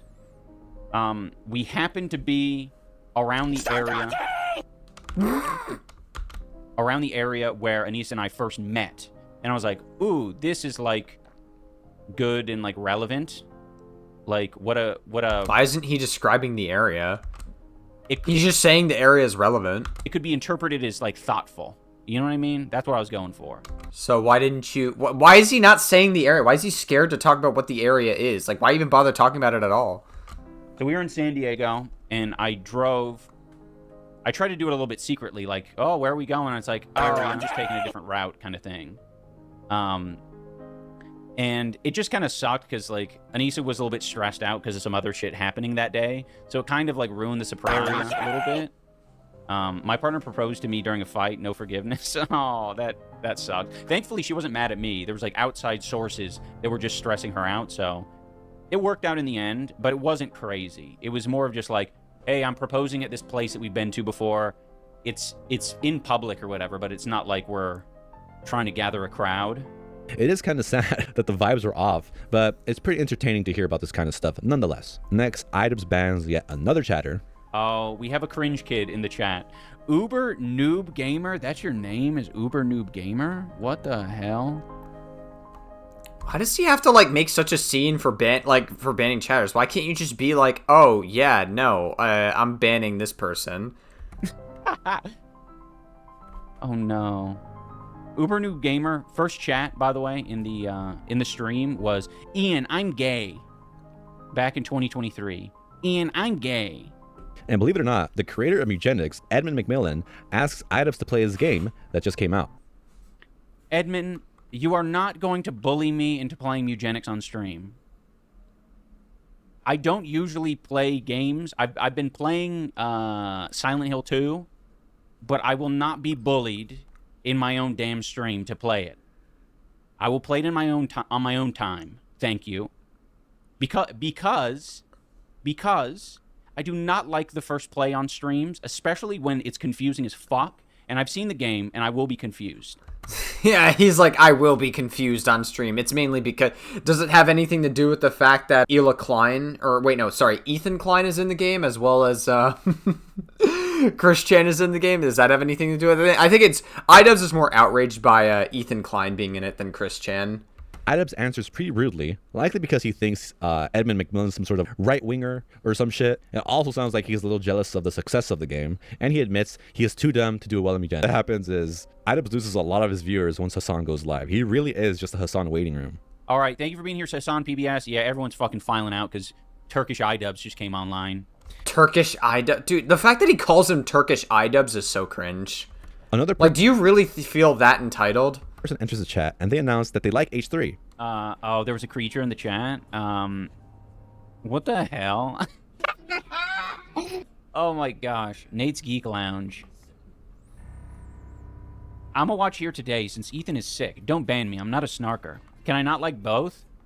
No, you can like both, but I will say it makes you a very weird, like, what do you call that? Just kind of a weird centrist freak. I'm purity testing you for liking Ethan as well as liking me, dude. I'd say, like, I don't know. Tells me everything I need to know. Yeah, absolutely. Yeah, like I don't know. I honestly would prefer to not be liked in that context. I really don't understand why Idubs can't be accepting of other people's views. If a snarker or general H3 hater enters my chat, I will allow them to stay if they're being respectful, unless it's someone well known for being an asshole. All right, guys, we're doing it. That ain't right. Oh, I'm not an Erdl. Oh, fuck. No, not the Erdls! I'm pretty shocked how much of the content is just Idubs acknowledging the trolls. Schlong Boy, I'm gonna say the answer. Dude, I swear to God, I am going to fucking like twist my nuts 180 degrees if Idubs uses double letters in his Wordle again without a good reason. What I'm gonna give you is you're a sus user. That's the answer I'm gonna give. Same thing with Firio Official. You're getting the sus treatment as well. I don't know. Maybe I'll let chat decide. All right, guys, we're doing the connections as you guys deliberate on the chatters. Keep in mind, these are just the ones he acknowledges, since the mods probably ban a ton of people on the daily, as I was banned without any announcement. The rest of the 50 minutes or so of this... Yeah, I feel like Alex was banned because they, like, did a quick Google search on Alex the Fiction, or they did, like, a YouTube search on Alex the Fiction. They realized, oh, he's an H3 fan channel, and that alone scared them into thinking, oh, God, he's here to start trouble, and they probably just banned Alex that way. They probably vet out, like, all the chatters. Consists of Erdls and a reaction to a Seattle accent video. Ian sounds like a complete dick to his chat. He's really mad today. Kingler! Thank you. Finally, we have someone with a fucking brain in chat. Sorry, that was mean. That was mean. I didn't mean to say that you guys don't have brains. You definitely did. He's being mean to his chat. He doesn't care about his chat. He only cares about the fact that he could just earn money doing that. The only reason Ian is doing this is because this is his only source of income. He has no other source of income, otherwise he wouldn't be streaming. I didn't mean to say that. Okay? I was getting frustrated because people were saying things. And he ends the stream by raiding into his daddy Hassan.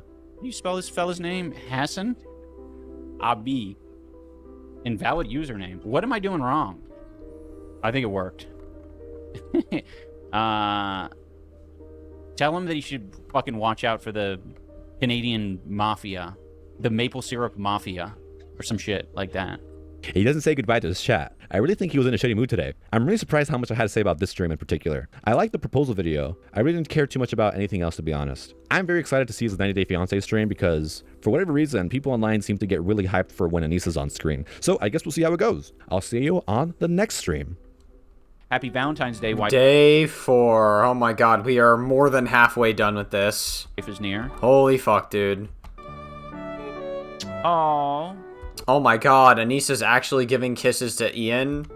A beauteous kiss. Damn, that's crazy. Anisa isn't getting fucking Turkey Tom and Cameron F305 in her OnlyFans shoot today. She actually loves him. Aww. I'm getting kiss marks? Damn, I thought Anisa was gonna leave Ian at some point. I'm not getting kiss marks. I don't want that shit. Ew. Ew. Yeah. Damn, he doesn't fucking love his own girl. Damn. Listen, I love kisses. I truly do. What I don't like is fucking kiss marks. I don't like lipstick on. Now I gotta wash my shit. No, you're fine. I'm fine? Alright, we are so back to our favorite copyrighted music waiting screen with 4 different thoughts. He starts on time, freshly showered, the grease levels have never been lower. I do wonder if that's because Anisa is going to be sitting next to him today, and she demanded he showered. At the top of the show, he talks about Stevie leaving Good Mythical Morning. And oddly enough, he relates Stevie leaving to his own career. So Stevie, the narrator, is leaving, which I think is fine. I mean, I think she's a great part of the show, but I kind of hate when people are like, it won't be the same with their fucking media, just because I see it repeated everywhere, and I see it with me as well, where I'm just like, get over yourself. You think it won't be the same. They get all like down on themselves. Like, what the hell? They get all whiny. I'm like, this person's already having a hard time leaving that shit. Oh, they're having a hard time leaving? Maybe Ian can get Stevie to stay if he talks enough shit on her and constantly brings her up like he did with AB. I told you guys I'm gonna leave in October when my lease is up. I just couldn't live this way. Knowing that, you still talk shit on stream. I think you did because Ethan made fun of how many viewers you have. Less than 100. I would love to stay if you'd have me. I would love to fight this war to the end. Even if you the next day woke up and did become the worst person who ever lived just to fucking piss them off, I would love to stay. I would love it. And maybe Anisa could leak a few DMs. That'll help. Or maybe Ian can make things even easier for Stevie by constantly bringing her up in the future. That'll help. I gotta admit, Idub's dog is hella cute. I'm a mama bear. Fiona, come here. See? I'm a mama bear to this thing. I don't know if he actually pet the dog in the previous 3 streams, but I'm surprised it took him this long for me to notice, and I'm happy that he did. A new troll enters the chat. Touch-a-Bag is new in our chat. Everyone welcome Touch-a-Bag to the chat. They're having a little bit of a rough start. Their rough start comes in the form of asking about sticky lip syndrome. They're kind of harping on it. It's their own... They're struggling to not be antisocial, but sometimes it's hard. Sometimes you get into a stream and you're like, I need to just say something funny, but then you don't have anything to say. Idubs talks about his exciting Valentine's plans with Anisa. Do you guys have a Valentine's tradition? Do you always go see a movie? No, we don't. It's usually something like not... It's therapy. Therapy is our Valentine's Day tradition. Very exciting. Next, Idubs times out a weird chatter, but look how much pleasure he gets from finally feeling superior from someone else. And Touch-a-Bag continues to be antisocial and weird. Okay. All right, Touch-a-Bag. Damn. I'm going to time you out. However, it's just a timeout. It's not an outright ban. You do deserve an outright ban, but we're doing things a little bit differently. So just enjoy the time out and think about your actions. And I'm just thinking to myself, man, just ban him. Just ban him. At 21 minutes into the stream, someone asks if Ian likes Hutch. Ian, do you like Hutch? No, I fucking do not. That guy is such a colossal loser. There's big... Guys, liberals are losers. This is what... Because, like, I would consider Idubbbz and Anisa far left because they're in the Hassan sphere. But, like, they're just like, oh, Hutch is a loser because he's a liberal. He's not, like, a far left guy. Dude, it's like, okay. Like, instead of going after people like Asmongold, they just criticize people who aren't far left enough. They're losers on the internet, though. I will say that. Which is... You know, that's not a shock to anyone. Shock. To my knowledge, Ian and Hutch have never interacted. I believe he is calling Hutch a loser because he opposes the far left, and specifically, he opposes Hassan. Damn, Alex took the words right out of my mouth. And probably because he supports Ethan Klein too. The bar seems pretty fucking low for Ian to call someone a loser. So if you're labeled a loser by Idubbbz, you're more than likely... But, like, Anisa said, Idubbbz is such a nice man. He's so sweet. He's such a nice guy. Like, every time, like, somebody like Anisa or anybody that's, like, somehow close to Idubbbz claims that Idubbbz is a nice guy or he's, like, a good guy, I just think back to the clip of him insulting Michael Briggs and his wife, saying that his wife is dumb as rocks. He's like, this stupid fucking loser, and his dumb as rocks wife. I'm like, yeah, very nice of Idubbbz. That's his empathy moment right there. More successful than he is, or you've agreed with Ethan Klein in the past. And it's funny that Idubbbz has levels to this somehow, because he says Hutch isn't the biggest loser possible. So let's do a little game. Let's make a tier list. Hello everyone, welcome to the Idubbbz losers tier list. So let's take a look at our tiers that we got. So at the top we have Daddy. These are the people that Idubbbz respects the most amongst. I gotta be in the Daddy tier, surely. Everyone else. Under that we have Kings and Queens. I guess I could be Love Sabra as well, dude. We never know. So people that Idubbbz really appreciates. People that Idubbbz considers to be absolute winners. Where's Michael Briggs at? Did you add Michael Briggs and his wife on this list? And people who he respects quite a bit, or not enough to be his daddy. And under that we have neutral, you know, some people that Idubbbz, you know, he neither likes nor dislikes. Under that we have loser, which is pretty much anyone that disagrees with him. And at the bottom we have, you know what? How about we say enjoys hummus? That sounds. Damn, that sounds like the biggest anti-Semitic dog whistle that I've ever heard in my entire life. Bad too. Obviously, Alex doesn't mean it like that. He's trying to like make a joke on like the tier list they did at TwitchCon in 2024, but still.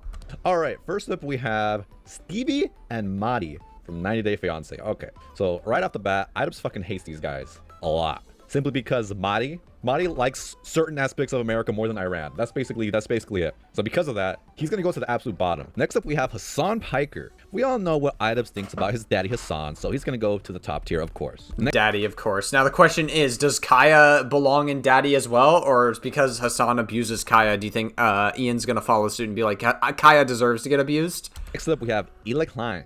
Idubbbz is obviously very envious of Ela's success with Teddy Fresh and the podcast, of course. And Idubbbz always hates how successful and wealthy Ethan and Ela are. So just because of that alone, they're going in hummus. Next up, we have Ethan Klein himself. Oh, that's an easy enjoys hummus. If there was a tier below enjoys hummus, Ethan would go in like the tier below that. Now, Ethan Klein, I feel like Love Sabra plus.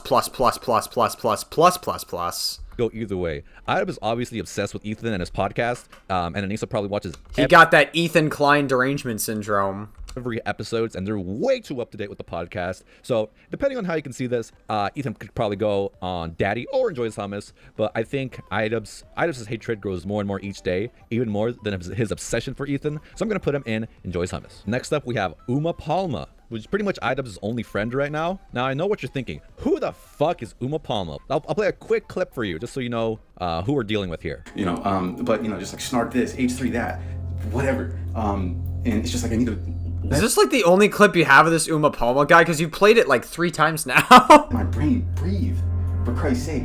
So I'm just trying to get some air in there, and so I've just been kind of... Snark this, H3 that, and then proceeds to not talk about snarking in H3. Off a little bit at a time. We'll see how it's going. I cannot get over this guy's fucking haircut. This guy's haircut, like, actually pisses me off. So yeah, that's basically Ian's best friend, and we're gonna put him in the Kings and Queens. Oh, next up we have Hutch. We should have started with Hutch. Now, obviously, since Hutch hates Hassan, his daddy, he's gonna go in loser. Sorry, Hutch.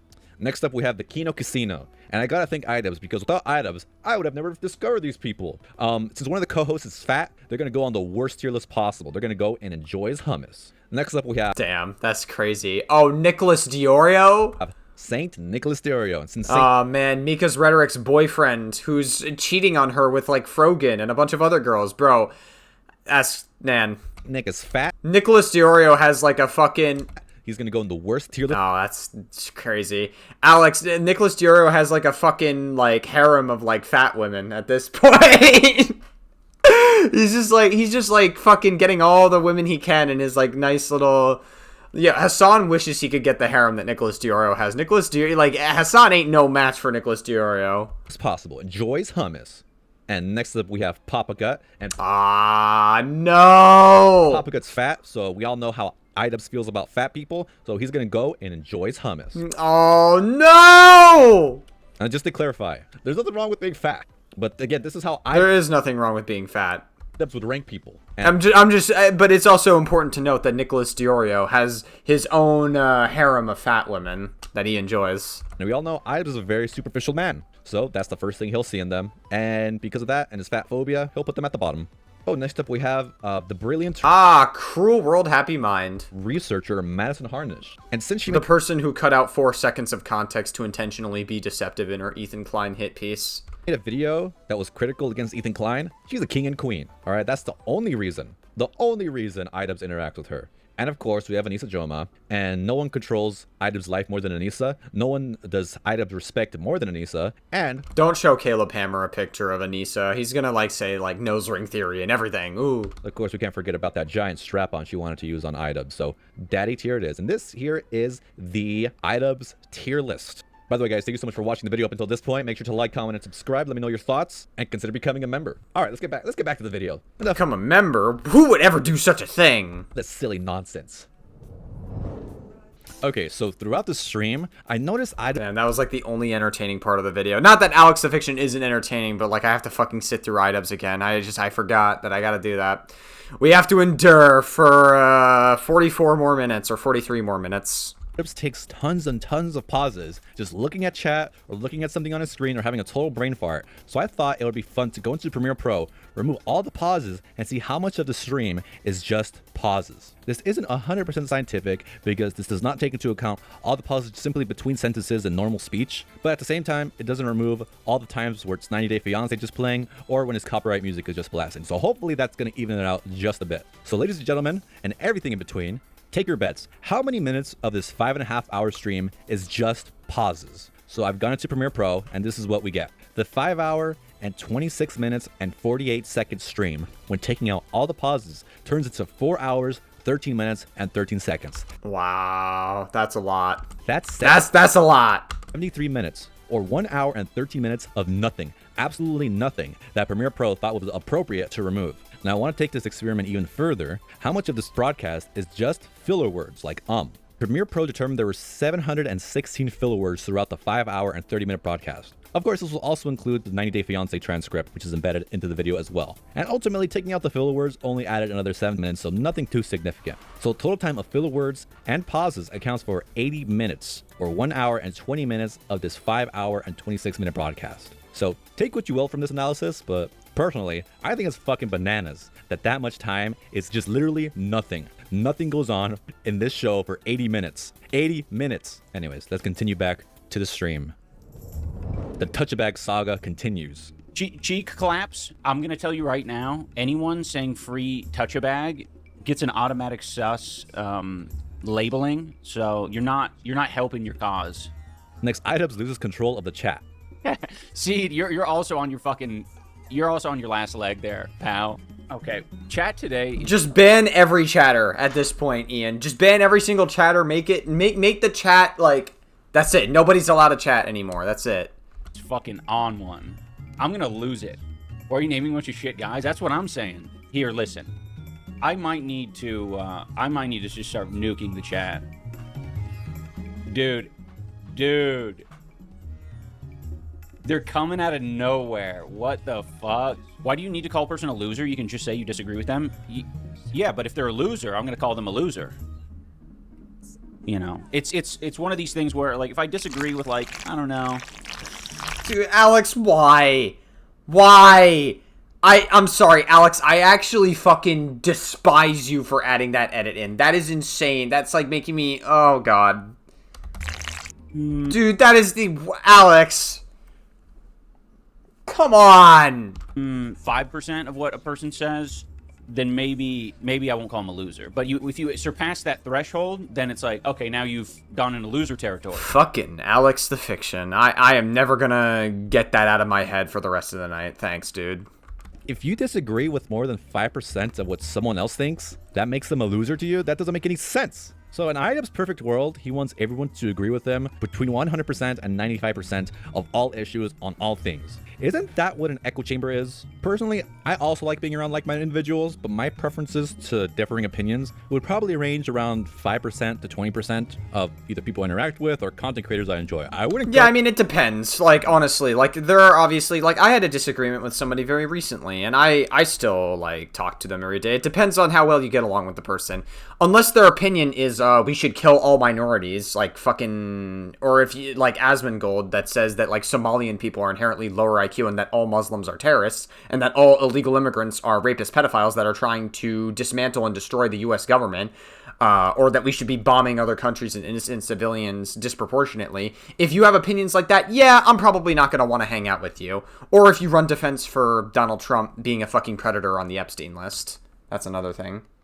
As low as 0%, because that means me and this person, this theoretical person, will agree 100% on everything. That just sounds lame. Doesn't that sound lame? And if my disagreements with someone go past 20%, I wouldn't necessarily make them out to be a loser. They can just be different, and I think that's fine. These concepts sound and seem really basic to me, personally, and I don't know why it's such a struggle for iDubbbz. I'll tell you the real reason iDubbbz feels the need to call everyone a loser. Hey, I'm iDubbbz. You might remember me from when I used to make popular videos on the internet. I like to call people a loser because everyone on the internet calls me a loser now. Anyways, that's my story. Remember to like, comment, and subscribe to Alex the Fiction. He actually makes interesting videos. I love you. Cheers. iDubbbz bans another chatter. Seed, you've been marked sus since you walked in here, dude. That ain't a surprise. Here, I'll give you a classic line that I invented. Oh, brother, kick rocks. Even the yeah, he brought back the Nathan Barnett line. The camera starts to get bored at one point. It's crazy. If you find yourself beefing with Dad of all people, you kind of fucked up. I'm not gonna lie. Like that's a you problem. Dad is like one of the nicest people on the platform. Loses focus. It's a little too late. Game's a little blurry. Yeah, I'm a little not into the rim of focus. I'm not into Anisa's rim. The rim of focus. Other guys are. That's who he shoots the OnlyFans videos with. Good enough. iDubbbz talks about playing games with his mods. It seems like fun, but me and the mods played that wizarding game last night. It's called Yap Yap. The only one yap in here is you, iDubbbz. iDubbbz is mad at another chatter. Bipolar Express, I'm gonna have to ask you to stop spamming, please. I know the kitten emoji is very cute looking. And then the next portion of the stream is just iDubbbz in his chat talking about video games. iDubbbz finally bans touch-a-bags. I was too lazy to time out touch-a-bag again. Oh, okay, you just banned him this time. Good. That's worth it. Yeah, he's having a fun time. Next, iDubbbz has the strangest take from Star Wars I've ever heard. Jabba the Hutt. Dude, that's his name. There's a big gross guy who slithers around. Dude, that is so weird. Like, thinking back to Princess Leia getting, like, chained up to this big slopper. Like, that shit is so gross. I think it fucks up a lot of our heads, man. Because, like, I remember thinking that, like, that shit was kind of hot when I was younger, and I'm like, yeah, they really were. Oh, they were priming us for Harvey Weinstein that was, shit. Like, the first, like, canary in the coal mine for Harvey. God damn. Like, picture this. There's this disgusting blob of a man. Yeah. And he has a hot chick attached to him. That has no say in the matter. I guess technically you just described your relationship. And it's just normal in this world. It's actually, like, crazy how not self-aware they are. Holy fuck. Like, it would be nice if, like, Harrison Ford, maybe it does happen, but if Harrison Ford, like, saw that shit in the movie and he was just like, oh, God, dude, that's fucking cringe. If he did something like that, I would feel a little bit better about it. And I'm not even a Star Wars fan, but I really highly doubt iDubbbz is interpreting this scene correctly. Does iDubbbz think this scene is trying to glorify sex slaves? Jabba the Hutt is No, I don't think so. Crap. I mean, like, in Star Wars, like, it's been a little bit since I've seen it. There's a lot of hidden messages in Star Wars. I don't think sex is one of them, necessarily. At least not the way I interpreted it, anyway.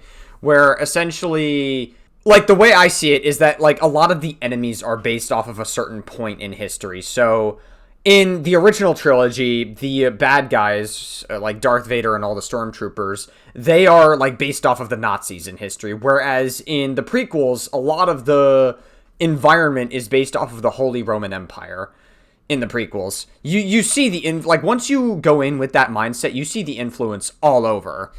I don't know what the sequel trilogy was doing. The sequel trilogy is so bad that I just don't really care what to extrapolate from it. I think they just did their own thing and didn't really put much thought into the sequel trilogy. The sequel trilogy is like an absolute fucking dumpster fire.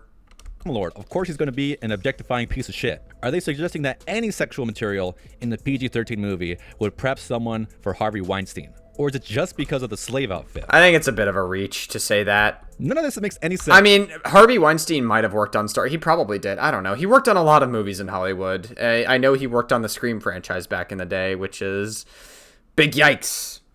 It's blowing my fucking mind. It's crazy. In Scream 3, they actually have, like, a character that directly makes fun of and, like, parodies, like, Harvey Weinstein's actions when Harvey Weinstein was doing said actions behind the scenes. It's actually fucking crazy how Scream 3, despite it being not so great of a movie, was sort of ahead of its time in that regard. Especially because Anisa runs an OF, has outfits and images much more revealing, and can be found by anyone 13 and under. And again, it's unfortunate a lot of her images have leaked. I honestly would recommend doing the DMCA process for these leakers, because from what I've heard, websites like OF have tools to do so easily. So yeah, I've seen the leaks. You know, they're aight. Again, I'm not going to out the leak websites here in this video, because I'm not trying to snitch on the leak websites, and also probably for legal reasons, I can't direct people in a YouTube video to go to the leak websites exactly where they are, but they're not difficult to find. If you really, really want to look, they're not difficult to find at all. So I can't really tell you where to find them. iDubbbz's own logic. Anisa and Ian are prepping their audience to be Harvey Weinstein by the next Harvey Weinstein, which is an insane take, right? I don't think that's what's happening at all. Princess Leia's depiction in Jabba's palace clearly symbolizes moral decay, and I think it's okay to find this look attractive. And I personally don't think Anisa's OF is contributing to anyone being primed for the next Harvey Weinstein, even though her depiction of herself is several degrees more explicit than Princess Leia in Star Wars. So I guess the question is, how old was iDubbbz when he thought watching this scene was inappropriate? Because if he saw the movie before he was 13, he really has no one to blame but his parents for his sexual awakening, and for him thinking watching this scene corrupted his brain. Or I guess that's how iDubbbz sees himself. Since he was exposed to Star Wars, he now has a psychosexual obsession with the BDSM community. At 1 hour and 3 minutes, iDubbbz just decides to randomly shit on Snoop Dogg, which I thought was funny. They'll just bring on, I think I'm getting confused because for the Olympics and shit, they're just going to bring on random people that we don't give a fuck about, like Snoop Dogg. Bringing Snoop Dogg to, like, commentate or try some Olympic activities. Dude, I'm sick of seeing Snoop Dogg in things. But, like, we do not care. It's so annoying. It's like, guys, this is the weed guy, guys. Like, cool. Yes, I get it. He's a fish out of water. Crazy. I could have sworn that iDubbbz made, like, a ton of Snoop Dogg jokes back in the day. Like, back during, like, before he transitioned out of edgy content. I could have sworn that he had some Snoop Dogg jokes, no? Am I going crazy? Next, iDubbbz has a discussion on the Olympics and the country payouts and the Haitian outfits. At 1 hour and 16 minutes, iDubbbz says only ugly and lonely people call him a cuck. Like, dog, the amount of cope is fucking insane. Dude, it's so depressing. The amount of people, like, it is like 1-to-1 consistent every single time someone says cuck or, like, something related to, like, women or my relationship. You go to their profile, it's either some, like, religious nonsense, like a Bible quote, or they're just insanely lonely and ugly, or a combination of all three. It's quite depressing. Very. You're a cuck, Ian. There you go. I said it. Am I a religious nutcase? No, I'm none of those things.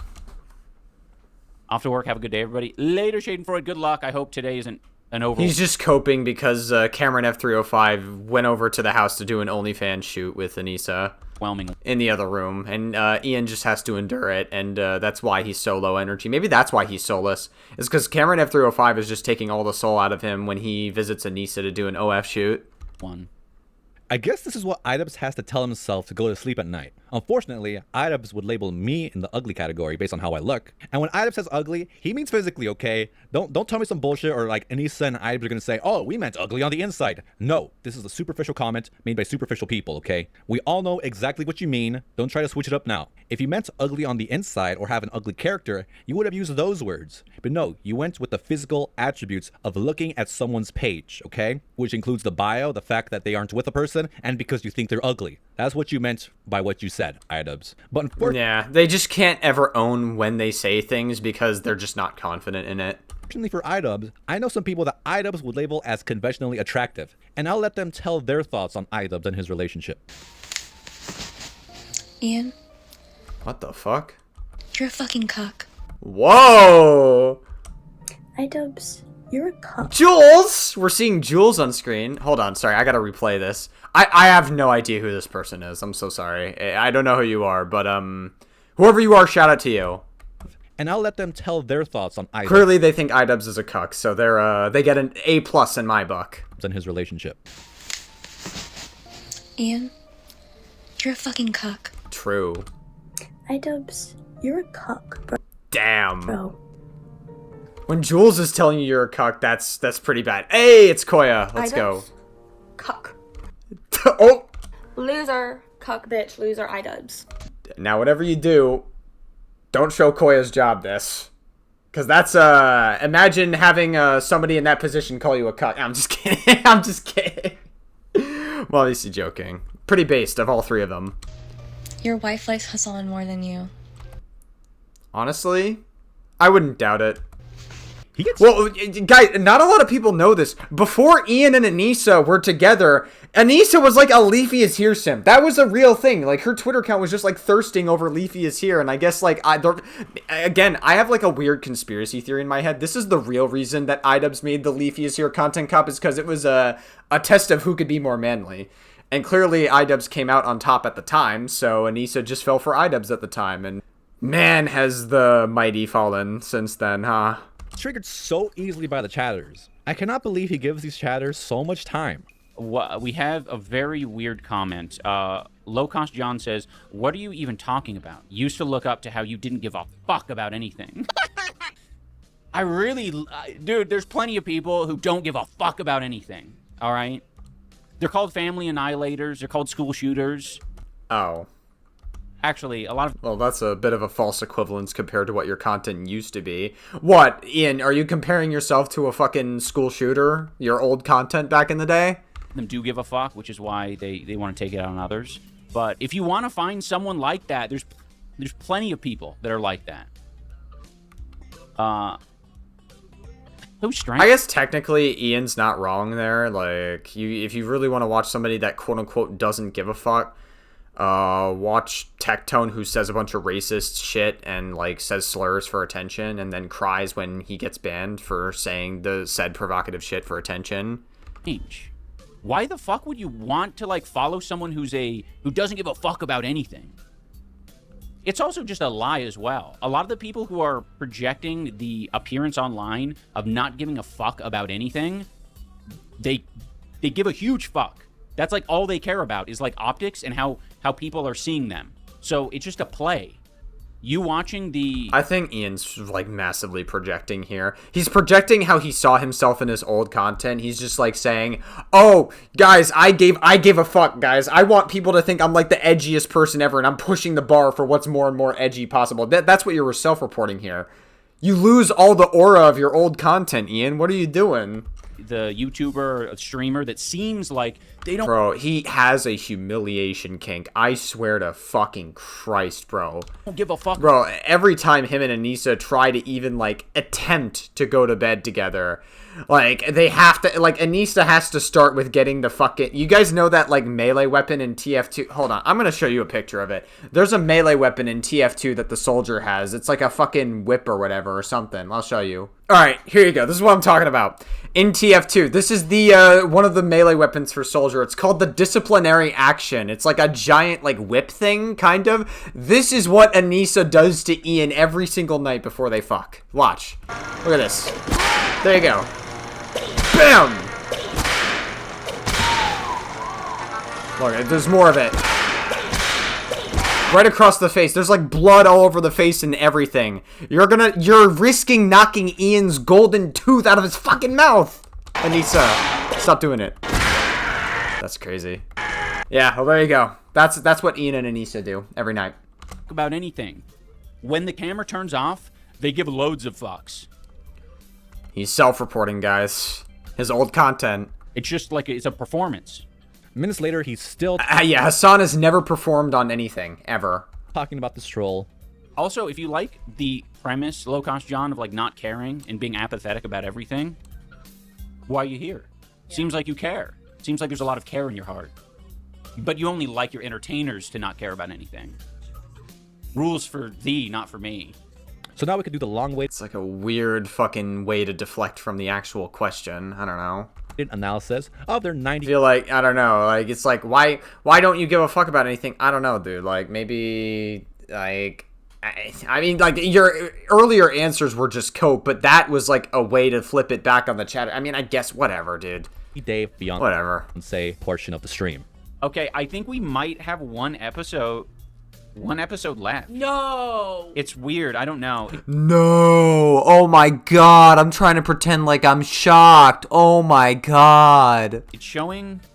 Good thing you didn't binge watch. Yeah, when I'm seeing this, it stops at episode 10. Is it still going? It might be actively going, but there was a big break. Oh. Gravity-fed water. Dude, woke alert.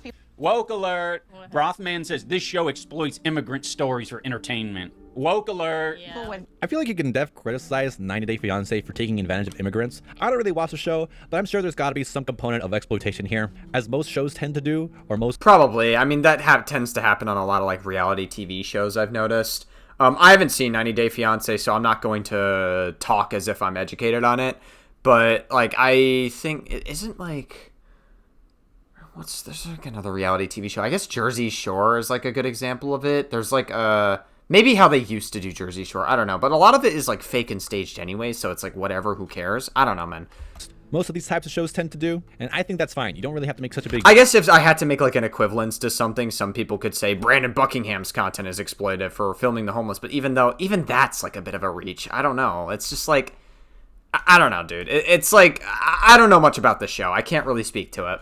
Deal out of a chatter having a dissenting opinion of you. If you think 90 Day Fiancé is perfectly fine, that's okay. If you think it has certain flaws with it on how it exploits the guests or the stars, that's fine too. You can still enjoy the show even if you think so. Okay. Curious to know how fucking transformative this content is, how much commentary that Ian is giving here. Okay, so here's the big question from this 90 Day Fiancé portion of the stream. Is what iDubbbz and Anisa are doing considered fair use? It's actually a lot tougher to decide than you would expect. And I think it honestly would be a toss-up. They do provide some commentary throughout that isn't just about the show. So there's a level of transformation, but is it transformative enough? That's what the courts would have to decide. Unfortunately, they do watch the whole thing, and people who watch the iDubbbz version will not necessarily be encouraged to watch the original. And nor throughout the stream that I hear them saying, oh, go support the original, I hope you watch your own version of 90 Day Fiancé alongside us, nothing like that. If a DM strike were to occur... I don't know about that, Alex. That might be a bit of a reach.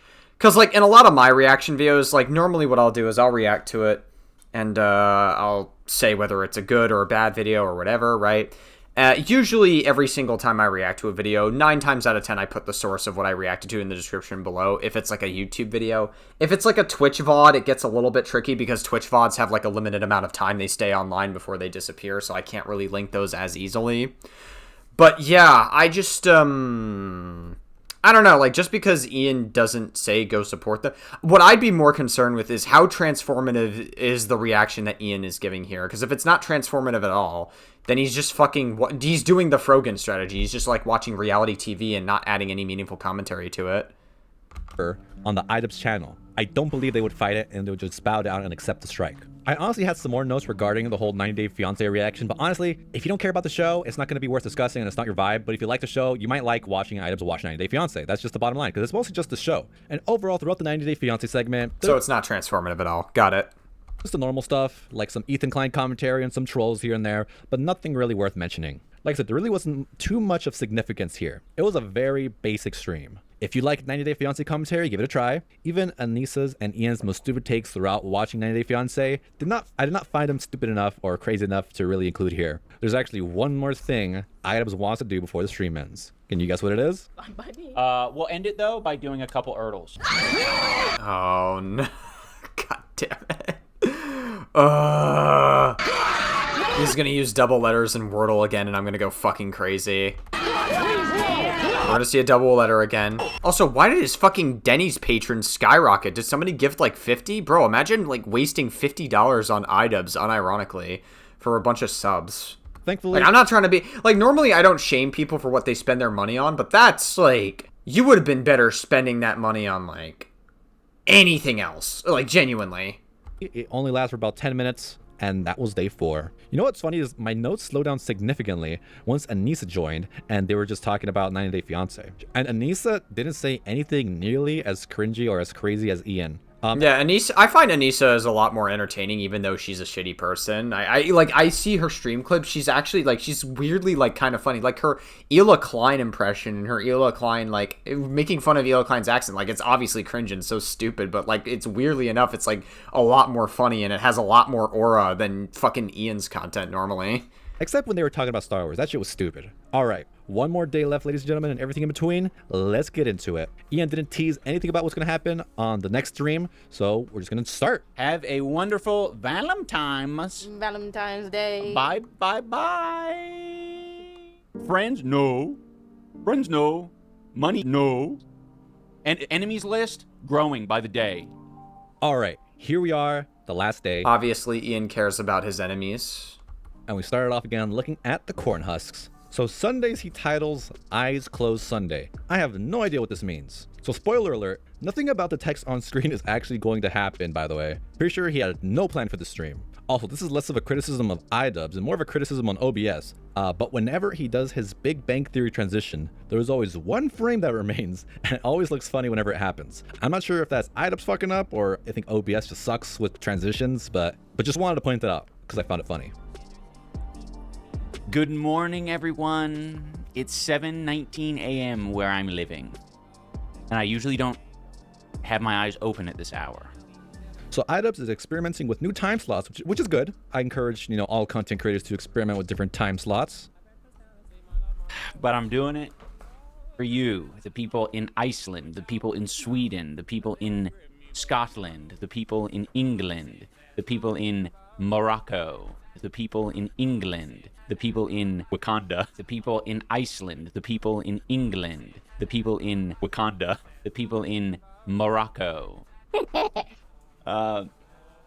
Pig Bumpy says, greetings, cuck. So at the top of the stream, he's already getting trolled. And at this point, I'm starting to wonder, why does he do this? Is it because Hassan likes to call out chatters during his streams? I don't know. I've never seen a Hassan stream, but I imagine that's what he does. But if that's what Hassan does, the difference is he's one of the biggest Twitch streamers.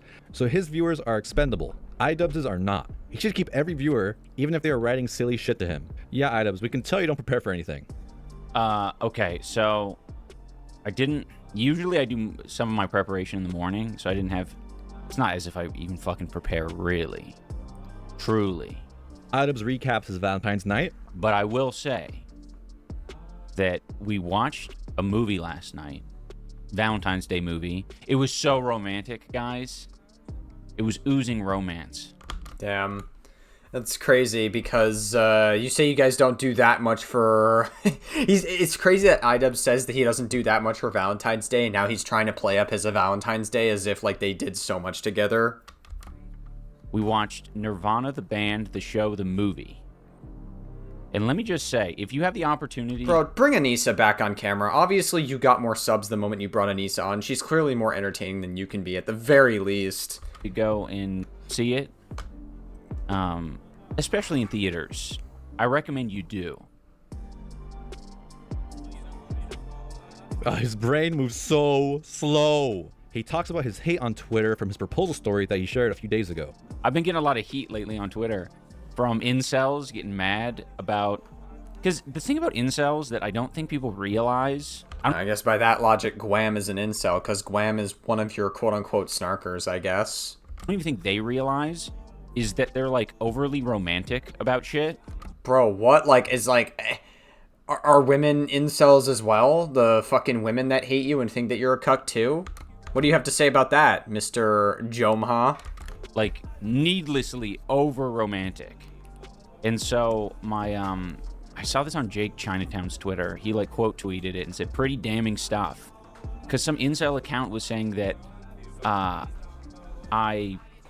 my proposal was, like, horrible or something like that. And they were, I don't know, it had, like, 1,000+ likes on it. But it's just, like, the most boring clip of me basically saying, like, yeah, like, the proposal didn't go exactly to plan, but it wasn't as if I gave a shit or Anisa gave a shit. And I'm like, these incels care more about my proposal, my mid-proposal, than I or my wife do. I think it clearly bugs him that so many people think his proposal was funny, and he just can't stop coping. He'll probably label me an incel, so I can't really comment on that. But I guarantee if I asked that community of baddies if iDubbbz' proposal story was funny and horrible, they would likely agree. Cuck.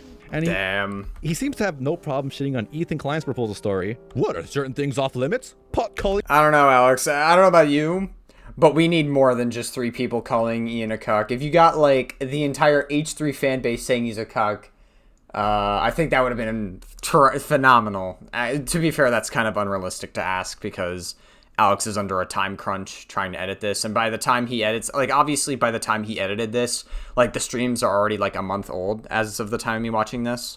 So, obviously, he was working on this for a decent amount of time, and he probably...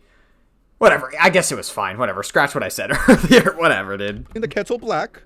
Well, it's the closest they'll ever get to a proposal since they gotta critique it while they can. He's so I know I keep saying that, but he's so fucking boring, bro. I, like, have nothing to say to anything that he's saying. He's so fucking... Dude, I swear to God, like, this is equivalent to, like, castrating yourself. Alex castrated himself watching this shit. True. It is just strange to me what feels like the quantity, but I gotta remember that a lot of it is botting. I pray to God for Alex's future children, because the amount of damage Alex's nuts took just watching this is... immeasurable, to say the least. Because how the fuck can you be that passionate about a stranger's mid-proposal? Like, what the fuck? And it's extreme cope to call it botting. I knew when I was watching that moment it's gonna get clipped. And I also gotta say, just because you like a video on Twitter, that does not equate to being extremely passionate about the clip. And I gotta say, you don't need bots to farm engagement off iDubbbz. But if this video does well, he'll probably blame the bots too. But I think my brain has made it feel rare that people who are online are married. I know it shouldn't be that way. I know a lot of people, you know. Well, I'm not trying to be an asshole, but, like, you are online, Ian. Like, you are super terminally online. Like, he's trying to say, like, everybody else is, like, too online. Like, you know, and people online are married. You're terminally online. You stream, like, every fucking day. And don't get me wrong, like, I'm a little bit Tobbs as well, but, like, I at least have more self-awareness than you do. Bread online. A lot of people are working remotely, and they just work exclusively online. iDubbbz is surprised a ton of people online are married. I think it's because everyone he criticizes, he calls an incel. And because his chat is gaslighting him, of course. Because you've been surrounded by incels your whole career? That's true. No, that is true. But thankfully, he does kind of come to the right conclusion eventually, but I bet he's still going to call everyone that hates him an incel moving forward. I have more married people around me than my brain wants to give them credit. So iDubbbz is discussing that it's problematic to pretty much, you know, constantly A-log lolcows, and I agree. It seemed like some people were... I mean, it depends on the context. If it's someone like iDubbbz, I don't particularly care. But, like, if it's someone like... If it's someone like Daniel Larson, for example, like where he's very clearly got an intellectual and developmental disability and he's like clearly schizophrenic, obviously there's a conversation to have about how there's a weird fucking sub-community on TikTok of people that just like go after people with intellectual and developmental disabilities and they like troll the fuck out of them. A huge portion of the Daniel Larson story is just a bunch of quote-unquote managers, which were just teenagers that were trolling him, pretending that, like, feeding into his delusions that he would, like, go with Grace Vanderwall and everything. It's just, like, obviously that's a huge part of the conversation. I'm not saying that Daniel Larson is a particularly good person for a lot of the shit that he's done, but, like, he clearly just needs to be locked up. He needs to be locked up, whether it's in a group home or in, like, a prison. Like, obviously he's a danger to himself, and he's a danger to people around him. I don't think he can meaningfully exist in society without harming other people or being a disruption. Finally waking up to the idea that it's fucking weird and creepy to be following this guy online and to watch part 1000 of some guy essentially cyber stalking Chris Chan. And I'm like, yes, it is weird. Thank you for acknowledging it. Can we all get on the same page? I think it is weird that so many people document everything iDubbbz does or everything Chris Chan did, but it's weird how much he can relate to Chris Chan, but he can't have that same empathy for someone like Ethan Klein. So I gotta say, the people that obsess over Chris Chan, it may not be to the same degree as Ethan Klein's haters, but it's definitely within the same vein. I would argue obsessing over Chris Chan is a little bit weirder than obsessing over Ian, because, like, Ian is just, like, you know, like, Ian is more capable of understanding, even though he has a fucking CTE in his brain, he's clearly not at the level of, like, someone in the IDD community. Like, when it's someone in the IDD community, like, obviously it's not an excuse for some of the behavior that they engage in, but you have to just, like, take a different approach with it, and you have to, like, that is a factor to talk about. You know what I mean? Like, a lot of people pretend like that isn't a factor to talk about, but it is. And unfortunately, there's a lot of weird people online. There's, like, a weird sub-community of, like, trolls online that just, like, go after these people specifically because they're in the IDD community, because they know that they can get them to do a bunch of stupid shit for, like, laughs and everything. He does really seem to pick and choose which content creators he thinks it's appropriate to A-log. It's also funny that now that he's been labeled a lolcow, he's out here trying to speak up for his fellow lolcow brothers and sisters. Too bad when he was popular, he didn't speak out about this in the past. Because I'm sure when he was popular, he had no problem at all with all the people making fun of Chris Chan. And I don't plan to cover iDubbbz much in the future. This is pretty much it. He or Anisa might try to force my hand by reacting to this video, but we'll see. I know they watch every video about them, so hello there, Anisa and Ian. So the possibility is more than likely that I'll have to make a follow-up, but hopefully not. Someone has an interesting thought about iDubbbz's future content strategy, and I'm surprised he didn't shut this chatter down immediately, but he's actually hearing him out. Andy Lo-Fi says, have you ever considered debating any people that don't share your controversial political beliefs? That may be a good way to shut down the haters. Right now, the general audience perceives you as insanely stupid. You should change that. Yeah, I mean, the general audience is insanely stupid. It's why so many of them heard my N-word take from nearly 10 years ago, and they, like, cheered exuberantly because they're not with it. They weren't interested in the nuance of it. I mean, like, the nuance of it was, like, again, your take was that either all of it's okay or none of it's okay. We should say every single slur or no slur is okay. That was your take, basically. In hindsight, probably a very stupid take in general. Like, probably not good to say slurs, period. At the time, I was in high school, so I didn't give a shit. At the time, I was saying, like, every slur in the book in high school. But nowadays, obviously, like, we've grown past that. Like, a lot has changed in, like, 9 years. So, like, it's just, like, we gotta knock it the fuck off, right? They were just kind of like, I agree that, like, a lot of people that listen to those takes and they still agree with those takes nowadays are cringe, sure. But that's not why people hate you, Ian. It's, like, not even close to, like, you not saying slurs anymore is not the reason why people have a problem with you. Like, he's, like, pretending that this is, like, the crux of everybody hating him, and it's just not the case. Yeah, it seems good. A debate arc would be extremely entertaining. I would love to see it. Oh my god. Can you imagine Ethan debating iDubbbz? We would be feasting on content for days. Nicholas Iorio might fucking explode. Yeah, that would definitely be good content. Even though I'm a little bit burnt out of Ethan Klein content and iDubbbz content, the debate, that would be good, for sure. I would react to that. If that happened. Another troll enters the chat. Thank you, Wolfen. That guy was fucking... That guy was sus from the beginning, but you gotta... These people are crazy. Yeah. IDubbbz discusses the private prison system, which, I agree. We definitely need massive prison reform. But IDubbbz's take goes more along the lines of get rid of prisons entirely. IDubbbz discusses his news. Yeah, because that's a great idea. Get rid of prisons entirely. That's just not how it works. Streaming strategy. Guys, if you rape children, there's no prison for them to go to, ever. I thought this time slot was like taken up by Denims, or no one's online at this hour. It's pretty good. I should maybe fucking capture the 5 a.m. to 9 a.m. time slot. Dude, it is a lot more like TV, I'm realizing, Twitch streaming. How? What? Like, because it's so competitive. Denims is sick, I think. Good. Fucking good. I hope she stays sick. Damn, is he like actually angry at Denims because they don't want to associate with IDubbbz anymore, and so he's just angry? Now he has nobody except Anisa? Discusses some A3 drama about how Ethan couldn't get a top PR firm. He's so extremely giddy whenever Ethan is upset. But I will say, even the worst day of Ethan Klein's career sounds so much better than the best day of IDubbbz's life. On their, Oh. A certain someone on their Instagram had the caption, they're responding to some... Okay, fucking Alex just showing Anisa blackface. I don't think she was intentionally trying to do blackface with it, right? I'm pretty sure it was just like a face mask or whatever. Twitter that said, this is a serious message to PT. Please look into hiring outside help because Hassan/Snark's propaganda machine has become too powerful. The lies and misinformation needs to be stopped. And the caption that went along with it was, Tom went to all the top PR firms a month or two ago, and they all rejected us. I'm literally more canceled than rapists and murderers. I'm genuinely close to giving up. I'm genuinely close to giving up is awesome. What a great thing to hear. You're more canceled than rapists and murderers. There might be a level of truth to that. Maybe, but also you're just so unlikable that like a part of me doesn't care. Like, I mean, like, people fucking hate you so much. Like, yeah, should people go after people like Tectone for being held liable for raping his ex-girlfriend in a civil case? Yes, absolutely.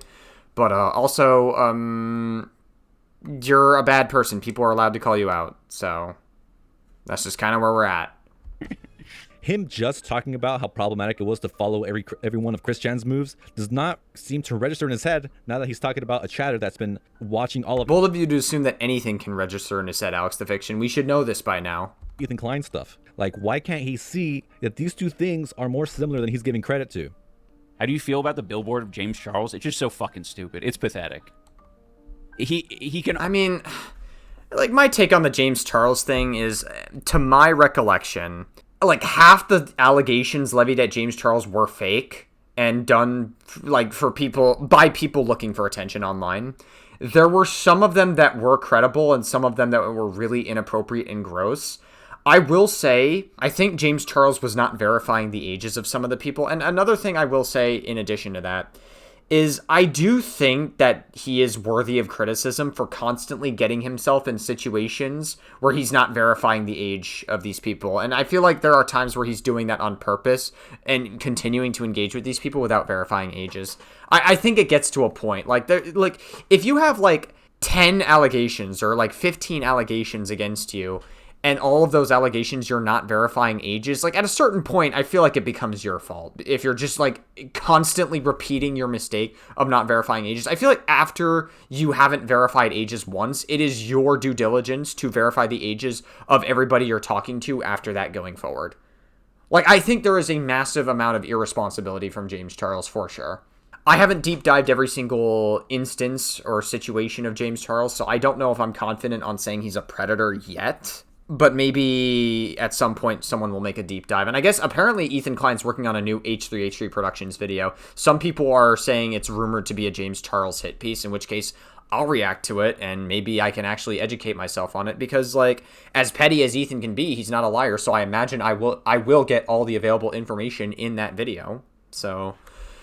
yeah, I guess that's kind of where I stand with James Charles. I don't really have as much information. I'm just giving a take based on what I've heard in passing.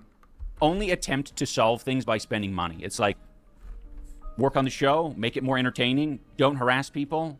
Any of these things, like, cannot fathom. That is so fucking... Ian, you have no idea how ironic this is. Work on your show and make it more entertaining. Spend more money doing that. Ian, what about you? Look at your stream. Are you investing money into being more entertaining? Are you trying to better your personality to get more viewers or to try to, like, become better or anything? Like, what about you, Ian? You're, like, the most boring motherfucker ever. You're not entertaining at all. Like, I've literally been falling asleep. Alex the Fiction is, like, the only person that's actually kept me entertained throughout this whole thing. What about you, fucker? Operating in that way. Spending money? Yeah, I could do that. Ian's perception of the H3 show is so divorced from reality. Ethan clearly has... Yeah, and it's hypocritical as well, because he doesn't do it himself on his own stream. ...has a vested interest in holding people like James Charles accountable. And why, you might ask? Well, Ethan has kids. Of course it's just going to bother him. He's been doing stuff like this his whole career. Now that Denims went live, Ian probably lost a big chunk of his viewers. Probably. Denims just went live. But Denims is also Hassan Waiting Room as well. They're all Hassan Waiting Room. It's just that Ian is at the bottom of the list for Hassan Waiting Room because he's just so fucking boring. Even Denims is somehow more interesting than Ian is. Somehow. And she's extremely boring too. Oh, man. We gotta, what do you call it? Denims just went live. Oh, man. We gotta, what do you call it? Oh, was that an editing error on Alex's part? Oop. Damn. Unlucky. Hack in. We gotta hack in. Is he seriously fucking with us right now? Yeah, when you reveal yourself to be a spiteful, poisonous prick, no one will want to be associated. Yeah, it's very... It's just bad, and it's hard not to be a big empathy guy. You know what I mean? It's hard not to be a big empathy guy. Whoa, we're empathy maxing, like, this entire stream. Holy. Because even in my content cop, I was a big empathy guy. Okay, dude, if you say so. That is, like, the biggest load of bullshit that I've ever heard in my entire life. Biggest empathy guy in the H3 content cop. That is, like, the least empathetic you've been, if anything. Big empathy guy. And, like, I understand, especially when you come from this world, like, you get so much attention from being, like, a hateful, nasty, overconfident piece of shit.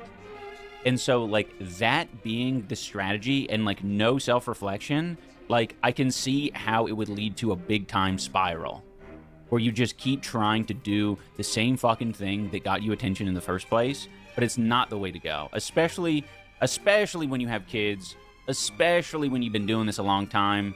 Like, it's so important to take a step back. He is being the big empathy guy. How does he not see the irony that he sounds like he's talking about himself here? He acts like his content is bringing so much positivity into the world. It's not. Nothing about what he's doing is making the world a nicer place or filling it with any positivity. And the only people who want to be associated with you is because you're being a spiteful prick to Ethan. Do you think that Madison or Uma Palma would want to be associated with you if you weren't being critical on Ethan Klein? Yeah, same for Harley Morenstein in the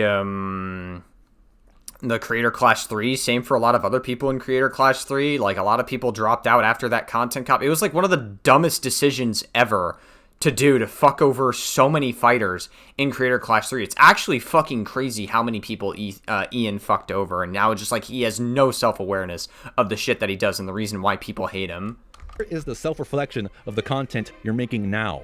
Would iDubbbz really go back and watch one of his stream VODs and honestly tell himself that what he's making is good content? I feel like in another 5 years, iDubbbz is going to reflect on all his time being a dickhead on Twitch and admit that this was a terrible and negative space for him to create content. And as you've seen throughout most of the Twitch streams, iDubbbz spends most of his time... I can't even say that, like, it's... I feel like it's saying that it's content creation is a little generous because, like, he doesn't do anything. He doesn't create anything. He just sits and he talks on stream. And he just fucking, like, whines about everything. And he's, like, saying, improve yourself, Ethan. Do this, do that. Like, you're boring. Like, he's so boring. He doesn't even content create. I'm making fun of trolls, reacting to TikTok, YouTube videos, and talking about politics. Like, what is so fucking amazing about the content that you're doing? I gotta say, the only positive thing about the content I've seen so far is that he pet his dog one time. And if I'm being really generous, at least he and Anisa aren't being toxic together on camera. As much as people make fun of them, their chemistry seems fine. And he's always calling himself a big empathy guy. I can't point to a single moment on any of the streams where he's expressed empathy, especially empathy where it matters. But the thing is, he won't, because the people where the empathy should matter the most don't exist within the 0 to 5% of differing opinions. Because as Idubbbz says, anyone who disagrees with him beyond 5% of his opinions will automatically be labeled a loser and will likely disqualify them from any empathy. Yeah, because Idubbbz is like in the Hassan sphere and he's like far left. So like, if you're not with him, you're against him. I don't know what he thinks is going on in his head. He thinks he's fucking Mr. Rogers or something. All right, let's move on. Damn, not Mr. Rogers. Next, don't fucking compare him to my goat like that. Idubbbz summarizes his boxing career. But anyway, Ricegum didn't want to box, so I was in too deep already, or I thought I was in too deep. So then I fought Dr. Spike. And, you know, I put up a good fight, but then I was hooked. I got the boxing bug. He's back on talking about Edmund McMillan and eugenics again. What the fuck? Why the hell are people shitting on Edmund McMillan and Ethan Klein? My best fucking friend. What the fuck? And now we're about an hour in, and it really doesn't seem like there's anything planned for the stream. Idubbbz is trying out a new character, which is just backwards hat, a whiter sounding Idubbbz. I didn't think he could sound more white, but he somehow pulls it off. And Idubbbz continues to talk to the trolls in his chat. He talks about some TV shows, nothing particularly interesting or noteworthy for the next few minutes. Just really basic takes like, oh man, I can't believe Netflix cancels good shows after 2 seasons. Riveting stuff, Idubbbz, riveting stuff. And I know I'm skipping a large portion of the stream, but I really didn't have any good notes for anything that happened during the first hour and a half or so. And finally, the first activity that's not just chatting is discussing this ice punch video. Student punches pro ice peer during Illinois walkout? Nice. Nice. I mean, yeah, I guess I would agree with him there. Fuck ice, hot take. Oh yeah. Now I remember. Now that I'm actually seeing the video, yeah, I did see this. And they discussed the ice punch for a while. Next, we look at Ian's TikToks and Steve-O's insane take on immigrants. It's like the majority of them are murderers. No. The majority of them are murderers? That's like so fucking... Dude, I swear to God, it's like people that like give these takes on illegal immigrants saying that they're like murderers or rapists, pedophiles or whatever. Like, you guys have a victim complex. Illegal immigrants come into the country to start a new life. It's one thing if you want to say, hey, we need to enforce our illegal immigration policies. That's fine. You can have that take. That is not a problematic take. Barack Obama had a very similar take. Like, Barack Obama was like, hey, listen, you know, like, I sympathize with illegal immigrants and why they want to come here because they're trying to start a new life with their family and where they come from is not so great and we have it better here. But also, we do have to enforce our illegal immigration policies. People can't just come here for free. I understand that. If you try to say that illegal immigrants are rapists, pedophiles, are murderers, they're trying to destroy the U.S. government, you have a victim complex. You have a absolute victim complex. You think people are out in the world to get you, and you're a fucking loser, quite frankly. I actually think you're a loser if you have these takes. You're incredibly low IQ. You're an incredibly fucking... I would even go as far as to say you're pretty racist, honestly. Because, like, you're trying to say that, like, what, brown people trying to come into the country? You have, like, immigrants coming in from all over the country that are white, some of them actually are illegal immigrants, but the only illegal immigrants that people seem to talk about, or I guess like really extremely right-wing losers talk about, are just the Mexican ones or the Hispanic ones.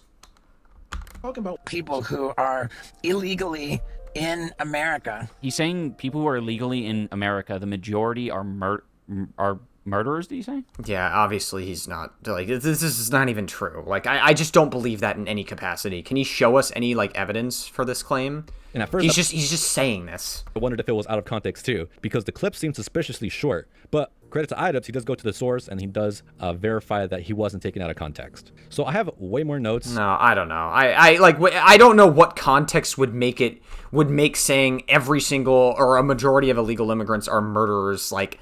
I don't know what context would make that better, unless you were, like, joking or something. But, like, other than that, it's like, that's just not even true.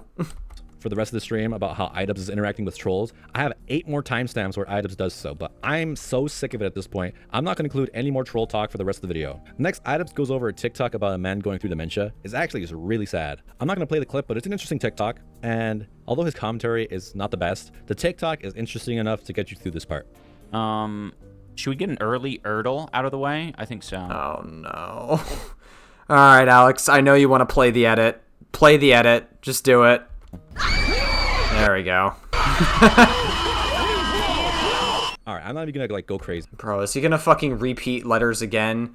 Oh, he's actually not repeating letters again. Okay, good stuff. But he does Erdls for the next 20 minutes. He does some good old-fashioned React content. But I gotta say, React... Yeah, and he never fucking puts out clips of his React content online. He never puts himself out there. He just, like, wastes his potential. He just sticks on Twitch. Bit generous, since he is mostly just listening to music for the next 30 minutes or so. Ian takes a bathroom break while playing copyrighted music. That I do need to take a bathroom break. So we will go... What the heck? I will leave for 10-ish minutes. And then we might even do a little longer than 4 hours. We might keep it going. Not that much longer. Only like 30 minutes past the 4-hour mark, I think. Go apple break. Go break some apples. Go break your piss. Go break your piss open. Ian, man, that's not your music. You can't just play someone else's music while you take a piss. Like, you have videos. You can play your old videos. And I'm pretty sure Anisa's right there. She's always just right off camera. She could take the reins for about 10 minutes or so. 2 whole songs play. He comes back for a second and says he wants coffee. Like, dude, just get the coffee. Okay. So here's the deal. I decided that I want a coffee. It was a last-minute decision, so I'm just going to grab that really quick. It's fast. I use hot water and dehydrated coffee, so it's really quick. Alright, if you say so. Bro, he can't even, like, make good coffee, bro. I've become a coffee head recently. Like, bro, can't even make good coffee for yourself. That's why Ian is so shit. Everything about him is shit. Coffee's supposed to put you in a good mood, and his coffee is shit. And it's going to put him in a shit mood. Don't be mad. Maybe I'm just so brain-rotted from iDubbbz that I'm finding every little thing to perseverate on, but... Holy fuck, dude. I don't know how Alex the Fiction did this, I gotta be honest. When he finally comes back... Like, kudos to him for actually putting this together. And for another Brooke Sharks video. I had to zoom in to see who this content creator is because iDubbbz never says their name and never gives them a shout out. But before I get too into it, let me tell you about today's sponsor, Chime. Today's video is We sponsored do by not Chime Beer, fucking our care. time savings headphones. Oh, come on, dude. Bro, every time I react to a video, at the very least, I watch all the ads. Even if I don't agree with the ads, I still watch them because, hey... Like, I'm reacting to the video. At the very least, I might as well put the ad that you put in the video in the reaction, right? At the very least. Do my best. God damn it. Was it by the public? Bro, he doesn't even want to do that. What a lame-o. The way to curb the boredom. I gotta say, it's super rude and bad streamer etiquette to just skip the content creator sponsor, especially if you enjoy their content regularly and don't encourage your viewers to subscribe to them. Like, he thinks he's being funny, but this is his second time doing so. And he just I mean, technically, you're not obligated to watch the ads if you don't want to, but it's like, I feel like if you're reacting to their video, it's like the bare minimum that you could do. You know what I mean? Like, just watch all the ads, watch all the plugs, do everything. Like, if you're doing reaction content, like, if you're watching offline on your own time, you can skip the ads. Like, that's fine, whatever. But if you're, like, actually making content out of it, I feel like at the very least, you keep it on, right? It's like a fucking dick. Where's the empathy, iDubbbz? Shouldn't you, of all people, be able to understand how much effort went into making this video and you're just going to lazily react to it? And the rest of the stream is... Well, also, not only that, but, like... Shouldn't iDubbbz of all people realize that times are tough and money is tough, especially for him? Like, making money is tough for him, and so, like, shouldn't he have some empathy for the people trying to make their bank? iDubbbz erect to the because he can't make bank himself? Not so empathetic of you, Mr. iDubbbz. Video doing relationship tests and does the marriage game with Anisa. First question. Nate, feel free to answer too, but don't say it out loud until we flip. I'll give my answers as well. What is your partner's favorite color? I'm gonna say... Fuck, dude.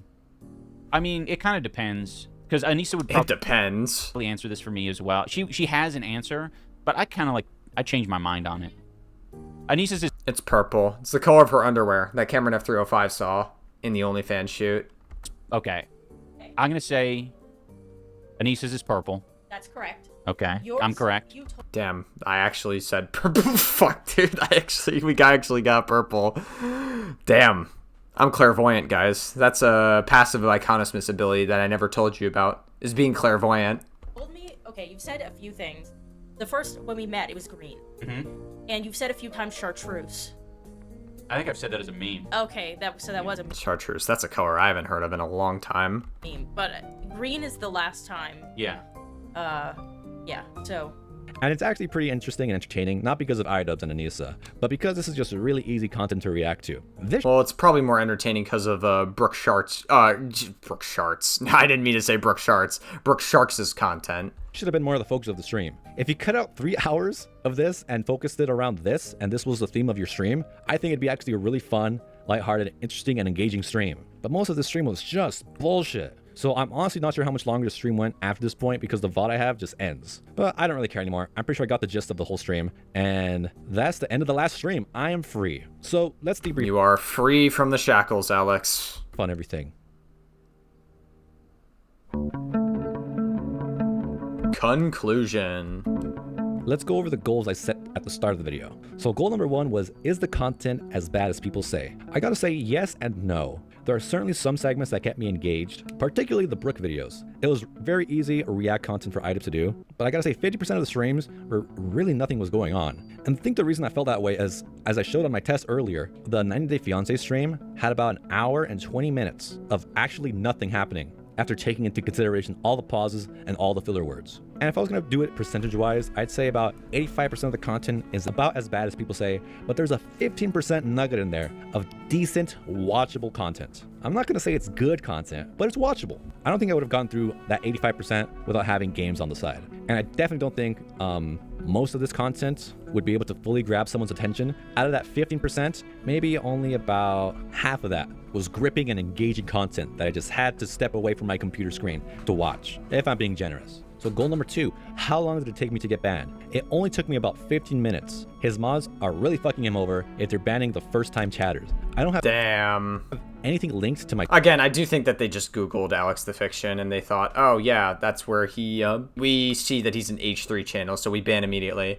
Twitch, so unless his mods are super in the weeds and already know my name by heart, they're likely just banning people. They probably Googled you or did like a background check or something, like... left and right. And last goal, what was the content and how did I improve it? So here's my breakdown of the content. I would say 40% of it is just him talking to his chat, 20% of it is React content, 10% of it is political discussion, 10% of it is talking to trolls, 5% is Wordles, and 5% is Ethan Klein's discussion, 5% is music discussion, and the other 5% is miscellaneous stuff like when he showed off his AI art box. This isn't really a scientific background, but that's just the general sense of what I got out of this. Yeah, that sounds about right. And how would I improve it? First, I would stop talking about the trolls, Ethan Klein, and stop the Wordles. Also, put clips out there. Jesus fucking Christ, dude. Like, actually get your clips of your React content out there and, like, be interesting. You know what I mean? Also stop the music discussion. It's like, I feel like that's a huge part of it. And focus on more slam dunk React content like the Brook videos. And more 90 Day Fiancé since he seems to really enjoy those. Like, fuck it, just go full lazy React content mode. I would try to structure the show more so it doesn't feel like you're just winging it every day. If you're going to do a segment, try to go all out with it. I think that an audience really appreciates when there's a level of production value that goes into your content. I would suggest items to stop being so negative all the time. There was hardly a moment where the vibes were good and positive. He just has a presence of being so bitter, likely because he's reading troll comments all day. I would also suggest stop playing copyrighted music. Although it's kind of the meta on Twitch to do so, I don't think it's a smart idea to do this long term. And there we go, we did it. Yeah, I mean, if you set it to your VOD track, it won't really affect you, but yeah. We got through a full week of iDubbbz streams, and I'm grateful that I never have to do this again. I had a lot of fun with this video. Thank God. And I hope you all enjoyed it too. I'm kind of glad we're at the end of this too. Not for Alex the Fiction, but for the fact that just fucking iDubbbz is so boring. I'm already working on my next video for this series, so stay tuned. If you stuck around to the end, please like, comment, and subscribe. I do my best to reply to every comment, and share this video to your favorite content creators' recommended channels on their Discord or their Reddits, if you want to see them react or comment on this video as well. Have a fantastic day. Thank you so much for watching. See ya.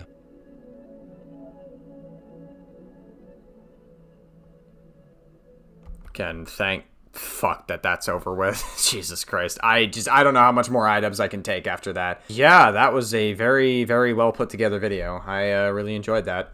Guys, go check out Alex the Fiction. A link to the video will be in the description below.